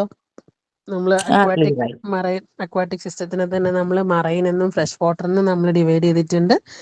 എന്നിട്ട് ഫ്രഷ് വാട്ടറിനെ തന്നെ നമ്മൾ വീണ്ടും ലെൻറ്റിക് എക്കോസിസ്റ്റം എന്നും ലോട്ടിക് ലോട്ടിക്ക് എക്കോസിസ്റ്റം എന്നും നമ്മൾ രണ്ടായിട്ട് നമ്മൾ ഡിവൈഡ് ചെയ്യുന്നുണ്ട്. അപ്പൊ നമ്മൾ ഇപ്പൊ നാച്ചുറൽ നമ്മൾ പറഞ്ഞു കഴിഞ്ഞു. ഇനി ആർട്ടിഫിഷ്യൽ അല്ലെങ്കിൽ ഡൊമസ്റ്റിക്കേറ്റഡ് എക്കോസിസ്റ്റം എന്ന് പറഞ്ഞാൽ എന്താണ്? അണക്കെട്ടുകളും ഒക്കെ വൈദ്യുതി ഉൽപ്പാദിപ്പിക്കാനും അതൊക്കെ വരും അല്ലെ. അപ്പോൾ ആർട്ടിഫിഷ്യൽ എക്കോസിസ്റ്റം എന്ന് പറഞ്ഞാൽ these type of ecosystem is maintain artificially by man, അല്ലെ, മനുഷ്യനായിട്ട് ആർട്ടിഫിഷ്യൽ ആയിട്ട് ക്രിയേറ്റ് ചെയ്തെടുത്തേക്കുന്നത് വിത്ത് അഡീഷൻ ഓഫ് എനർജി. അപ്പൊ അതിന്റെ എക്സാമ്പിൾ ഏതൊക്കെയാണെന്ന് ചോദിച്ചാൽ, പിന്നെ ഈ പാഡി ഫീൽഡ് ഒക്കെ ഉണ്ടല്ലോ, വയലുകള്, അതേപോലെ തന്നെ തോട്ടങ്ങളുണ്ടല്ലോ, പിന്നെ ഈ പറഞ്ഞ ഡാമുകൾ വരും, അക്വേറിയംസ് വരും, അല്ലെ, ഈ നമ്മളെ ഈ സൂ ഒക്കെ ഉണ്ടല്ലോ, പിന്നെ മൃഗശാലകൾ, ഇതെല്ലാം എന്തിന് എക്സാമ്പിൾ ആണ്? ആർട്ടിഫിഷ്യൽ എക്കോസിസ്റ്റത്തിന് എക്സാമ്പിൾ ആണ്.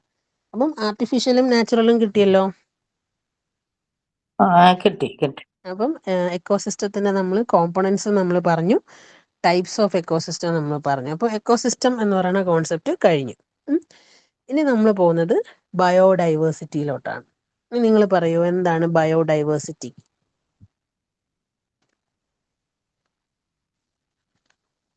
എന്താണ് ബയോഡൈവേഴ്സിറ്റി എന്ന് പറഞ്ഞാല്? ജൈവ വൈവിധ്യം ഉം എന്നല്ലേ ജൈവവൈവിധ്യം. വിവിധ ഒരു ഒരു വൈവിധ്യങ്ങൾ. ഒരു ഏരിയയില് പറഞ്ഞോളൂ. വിവിധമായിട്ടുള്ള പല ടൈപ്പ് സ്പീഷീസും അങ്ങനെയുള്ള ഉൾപ്പെട്ടിട്ടുള്ള ഒരു ഉണ്ടാവും അല്ലെ. ഏരിയ. അതിനെയാണ് നമ്മൾ എന്തെന്ന് പറയണത്? ബയോഡൈവേഴ്സിറ്റി അല്ലെങ്കിൽ ജൈവ വൈവിധ്യം എന്ന് നമ്മൾ പറയുന്നത്.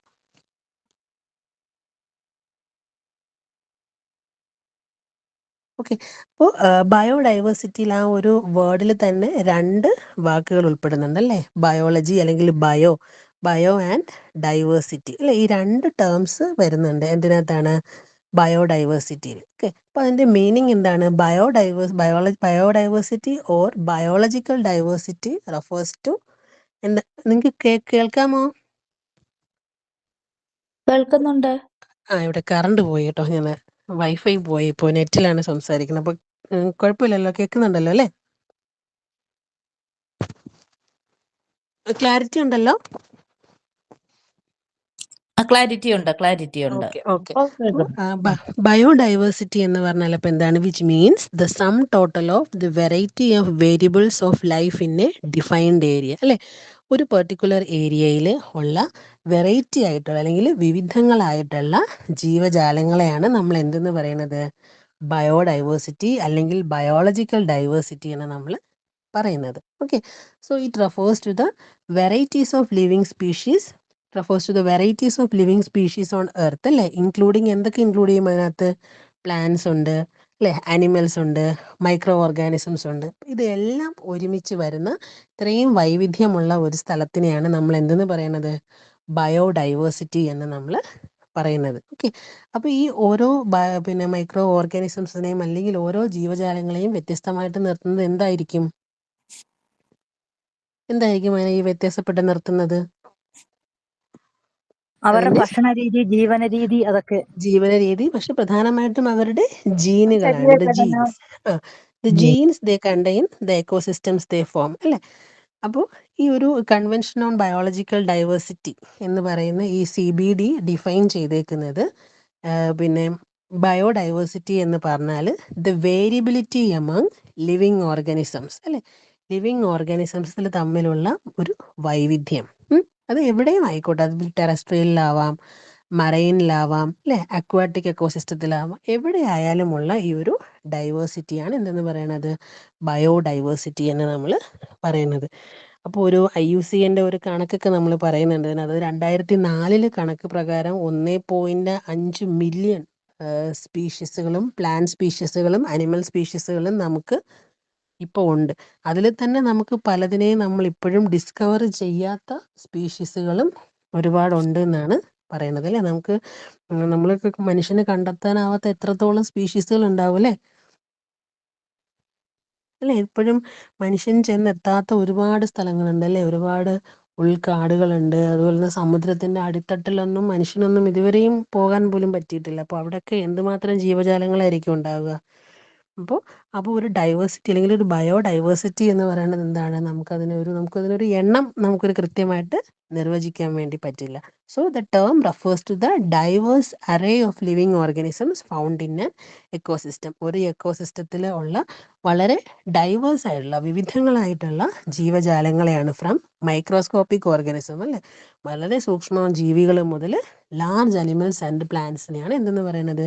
ബയോഡൈവേഴ്സിറ്റി എന്ന് പറയുന്നത്. മനസ്സിലായോ?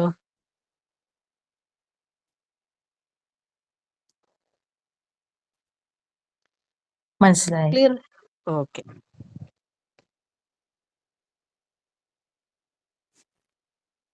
ഇനി നമുക്ക് ഇന്ത്യയിലൊരു 4 ഗ്ലോബൽ ബയോഡൈവേഴ്സിറ്റി ഹോട്ട്സ്പോട്ടുകൾ ഉണ്ടെന്നാണ് പറയുന്നത്. ഇന്ത്യക്ക് 4 ബയോഡൈവേഴ്സിറ്റി ഹോട്ട്സ്പോട്ടുകൾ ഉണ്ട്. ഏതൊക്കെയാണെന്ന് ചോദിച്ചാൽ, ഒന്ന് eastern Himalayas. Okay, eastern Himalayas എന്ന് പറഞ്ഞാൽ നമ്മുടെ ഭൂട്ടാൻ, നേപ്പാൾ ആ പ്രദേശങ്ങളൊക്കെ ഉൾപ്പെടുന്നതാണ് ഈസ്റ്റേൺ ഹിമാലയാസ്. ഏറ്റവും കൂടുതൽ ജൈവ വൈവിധ്യമുള്ള ഇന്ത്യയിലെ പ്രദേശങ്ങളാണ് ഈസ്റ്റേൺ ഹിമാലയാസ്. പിന്നെ ഇൻഡോ ബർമ.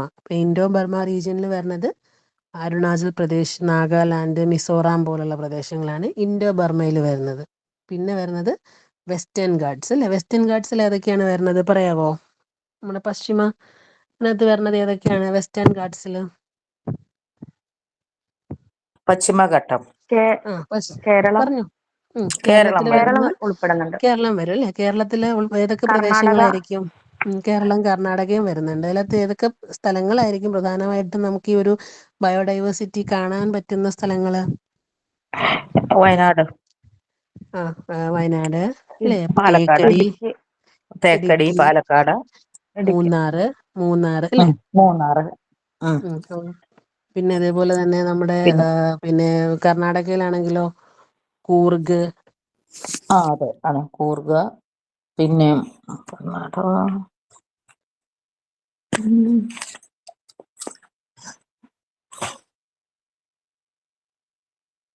ഓക്കെ. അപ്പം ഈ സ്ഥലങ്ങളൊക്കെയാണ്, അല്ലേ. ഊട്ടി, നമ്മുടെ ഈ പറയുന്ന ഊട്ടി, കൊടൈക്കനാൽ, മൈസൂറൊക്കെ വെസ്റ്റേൺ ഗാട്സിൽ വരുന്ന പ്രദേശങ്ങളാണ്. അപ്പം ഈസ്റ്റേൺ ഹിമാലയാസ്, ഇൻഡോ ബർമ, പിന്നെ വെസ്റ്റേൺ ഗാട്സ് ആൻഡ് പിന്നെ ലാസ്റ്റ് വൺ സുൻഡാലാൻഡ് അല്ലെങ്കിൽ സൻഡാലാൻഡ്, അതായത് നമ്മുടെ ആൻഡമാൻ നിക്കോബാർ ഐലൻഡ്സ് ഇല്ലേ, ആൻഡമാൻ നിക്കോബാർ ഐലൻഡ്സ്. അപ്പോൾ ഈ 4 പ്രദേശങ്ങൾ ആണ് ഇന്ത്യയിൽ ഏറ്റവും കൂടുതൽ ബയോഡൈവേഴ്സിറ്റി ഉള്ളത് എന്നാണ് പറയുന്നത്. ഓക്കെ, അത് ക്ലിയർ ആയോ? നമ്മൾ ക്ലിയർ ആയി. ബയോഡൈവേഴ്സിറ്റി പറഞ്ഞു. ഇനി നമ്മുടെ ടൈപ്സ് ഓഫ് ബയോഡൈവേഴ്സിറ്റി ഉണ്ട്, അല്ലേ. നമുക്ക് ഈ ബയോഡൈവേഴ്സിറ്റി എത്ര ടൈപ്സ് ഉണ്ടെന്ന് ചോദിച്ചാൽ 3 തരത്തിലുള്ള ബയോഡൈവേഴ്സിറ്റിയാണ് നമുക്ക് ഉള്ളത്. Okay. So the biodiversity largely describes the life from genes ആണ്, അല്ലെ. അപ്പൊ ഈ ജീനുകളുടെ ഒരു ജനറ്റിക് വേരിയേഷൻസ് ആണ് എന്ത് നിർണ്ണയിക്കുന്നത്? പലപ്പോഴും ഈ ഒരു സ്പീഷീസിന്റെ ഒരു ഡൈവേഴ്സിറ്റി നിർണ്ണയിക്കുന്നത്. അപ്പോൾ 3 തരത്തിലുള്ള ബയോഡൈവേഴ്സിറ്റി ഉണ്ട്. First one is genetic diversity. Okay, genetic diversity ഉണ്ട്, സ്പീഷീസ് ഡൈവേഴ്സിറ്റി ഉണ്ട്, എക്കോസിസ്റ്റം ഡൈവേഴ്സിറ്റി ഉണ്ട്. മനസ്സിലായോ? Genetic diversity, species diversity, ecosystem diversity. Okay, genetic diversity എന്ന് പറഞ്ഞാൽ എന്തായിരിക്കും? ജനറ്റിക് ഡൈവേഴ്സിറ്റി ജീൻസിന്റെ ജനറ്റിക് എന്ന് പറഞ്ഞാൽ ജീൻസുമായിട്ട് ബന്ധപ്പെട്ട, അല്ലേ. ഇപ്പൊ നമ്മളൊരു മനുഷ്യന്റെ തന്നെ ഒരു ഉദാഹരണം എടുത്തു കഴിഞ്ഞാൽ എല്ലാ മനുഷ്യരും ഒരുപോലെയാണോ? അല്ല, അല്ലെ. നിറത്തിലായാലും വണ്ണത്തിലായാലും മുടിയുടെ കളറായാലും കണ്ണിന്റെ കളറായാലും ഒക്കെ പലതിലും എന്താണ് മനുഷ്യനായാലും, അല്ലെ, പിന്നെ ഡൈവേഴ്സിഫൈഡ് ആണ്. അതേപോലെ തന്നെ നമ്മൾ ഏതെങ്കിലും ഒരു അനിമൽസിന്റെ കാര്യം എടുത്താലോ, അല്ലെങ്കിൽ നമ്മൾ ഏതെങ്കിലും മാവുകളുടെ, ഇപ്പൊ ഒരു മാങ്ങ തന്നെ എത്രയോ തരം മാവുകളുണ്ട്, അല്ലെ. അപ്പൊ ഇതെല്ലാം എന്താണ്? ഈ ഒരു ജനറ്റിക് കോമ്പോസിഷനിലുള്ള ഒരു ഡൈവേഴ്സിറ്റിയാണ്. അപ്പൊ ഇതിനെയാണ് എന്തെന്ന് പറയുന്നത്? ജനറ്റിക് ഡൈവേഴ്സിറ്റി എന്ന് പറയുന്നത്. It refers to the variation in the genetic composition of individuals within or among the species, അല്ലെ. അപ്പൊ ഈ ഒരു ജനറ്റിക് ഡൈവേഴ്സിറ്റിയാണ് എന്ത് ചെയ്യുന്നത്? ഈ ഒരു പോപ്പുലേഷനെ അവരുടെ ഒരു എൻവയോൺമെന്റുമായിട്ട് അഡാപ്റ്റ് ചെയ്യാൻ, ആ ഒരു പരിസ്ഥിതിയുമായിട്ട് ഇണങ്ങി പോകാനൊക്കെ അവരെ ഹെൽപ്പ് ചെയ്യുന്നത് എന്താണ്? ഈ ജനറ്റിക് ഡൈവേഴ്സിറ്റി എന്ന് പറയുന്ന ഒരു കോൺസെപ്റ്റ് ആണ്. അപ്പൊ ജനറ്റിക് ഡൈവേഴ്സിറ്റി ആയോ? ജനിതകമായിട്ടുള്ള വൈവിധ്യം. ഇനി സെക്കൻഡ് വൺ എന്ന് പറയുന്നതാണ് സ്പീഷീസ് ഡൈവേഴ്സിറ്റി. എന്തായിരിക്കും സ്പീഷീസ് ഡൈവേഴ്സിറ്റി എന്ന് പറഞ്ഞാല്? ഞാൻ ഡിഫറെന്റ് സ്പീഷ്യസിൽ പെട്ട ഇപ്പം ആനയാണെങ്കിൽ അതൊരു സ്പീഷ്യസ് അല്ലേ? അതെ. അപ്പൊ അത് അതിന്റെ ഒരു ഹ്യൂമൻ അതേ അതേ സ്പീഷീസുമായിട്ട് മാത്രമേ അത് എന്ത് ചെയ്യുള്ളായിരിക്കും, ഒരു അതെ. ബ്രീഡിങ് അല്ലെങ്കിൽ ആ ഒരു പ്രോസസ്സ് ഒക്കെ നടക്കുന്നത്, ഇന്റർ ബ്രീഡിംഗ് ഒക്കെ നടക്കുന്നത് അതിന്റെ നാച്ചുറൽ പോപ്പുലേഷൻസുമായിട്ടായിരിക്കും അല്ലേ? അപ്പോൾ അതാണ് അതെ. സ്പീഷീസ് ഡൈവേഴ്സിറ്റി എന്ന് പറയുന്നത്. Species are groups of interbreeding അല്ലെങ്കിൽ ഒരു natural populations which are isolated from other groups അല്ലേ? അവരുടെ പരസ്പരം ഇന്റർ ബ്രീഡ് ചെയ്യുന്ന ആ ഒരു പോപ്പുലേഷൻസ് ആയിരിക്കും ഒരു സ്പീഷീസ് എന്ന് പറയുന്നത്. അപ്പോൾ ഈ സ്പീഷീസിന്റെ ഒരു ഡൈവേഴ്സിറ്റിയാണ് എന്തെന്ന് പറയുന്നത്, സ്പീഷീസ് ഡൈവേഴ്സിറ്റി എന്ന് പറയണത്. മനസ്സിലായോ? Species diversity. ഇനി മനസ്സിലായി. മൂന്നാമത്തേതാണ് ecological diversity. Okay, ecological diversity എന്ന് പറഞ്ഞാൽ എന്താണ്? നമ്മൾ പല തരത്തിലുള്ള ഇക്കോസിസ്റ്റംസ് ഉണ്ടെന്ന് നമ്മൾ പറഞ്ഞില്ലേ. ഓരോ സ്ഥലത്തെയും പിന്നെ ആവാസ വ്യവസ്ഥയിലുള്ള വൈവിധ്യങ്ങൾ, പിന്നെ ജീവജാലങ്ങൾ എന്ന് പറയുന്നത് വളരെ ഡിഫറെൻ്റ് ആയിരിക്കും. ഇപ്പോൾ ഒരു ഉദാഹരണം പറഞ്ഞാൽ, ഇപ്പോൾ ഒരു ഡെസേർട്ട് എക്കോസിസ്റ്റത്തിൽ കാണുന്ന ജീവജാലങ്ങളുടെ പ്രത്യേകത എന്തായിരിക്കും? അവർ ആ ഒരു ചൂട് അല്ലെങ്കിൽ ആ ഒരു ടെമ്പറേച്ചർ ആയിട്ട് അഡ്ജസ്റ്റ് ചെയ്ത് പോകാൻ പറ്റുന്ന രീതിയിലുള്ള ശരീരത്തിന് പിന്നെ പ്രത്യേകതയുള്ള ജീവജാലങ്ങളായിരിക്കും അല്ലേ? അവിടെ ജീവിക്കുന്ന അല്ലെങ്കിൽ അവിടെ ഉണ്ടാകുന്ന മരങ്ങൾ, ഈ പറയുന്ന മരങ്ങളല്ല, കാക്ടസ് പോലുള്ള കുറ്റിച്ചെടികൾക്ക് വെള്ളം പോലും വേണ്ടാത്ത പിന്നെ സസ്യങ്ങളാണ് അവിടെ വളരുന്നത് അല്ലേ? അപ്പോൾ ഇക്കോളജിക്കൽ ഡൈവേഴ്സിറ്റി എന്ന് പറഞ്ഞാൽ എന്താണ്? ആ ഒരു പെർട്ടിക്കുലർ പിന്നെ ഇക്കോളജിയിൽ ഡൈവേഴ്സിഫൈഡ് ആയിട്ടുള്ള ലൈഫ് ഫോംസ് ജീവിക്കുന്നുണ്ട്. അപ്പോൾ അതാണ് ഇക്കോളജിക്കൽ ഡൈവേഴ്സിറ്റി. മൂന്നെണ്ണം മനസ്സിലായോ? അപ്പം 3 തരത്തിലുള്ള ഡൈവേഴ്സിറ്റി ക്ലിയർ ആയില്ലേ? അപ്പോൾ ഇനി നമ്മൾ പറയാൻ പോകുന്നത് ഇമ്പോർട്ടൻസ് ഓഫ് ബയോഡൈവേഴ്സിറ്റി. എന്തായിരിക്കും ഒരു ബയോഡൈവേഴ്സിറ്റിയുടെ ഒരു പ്രാധാന്യം എന്ന് പറഞ്ഞാൽ?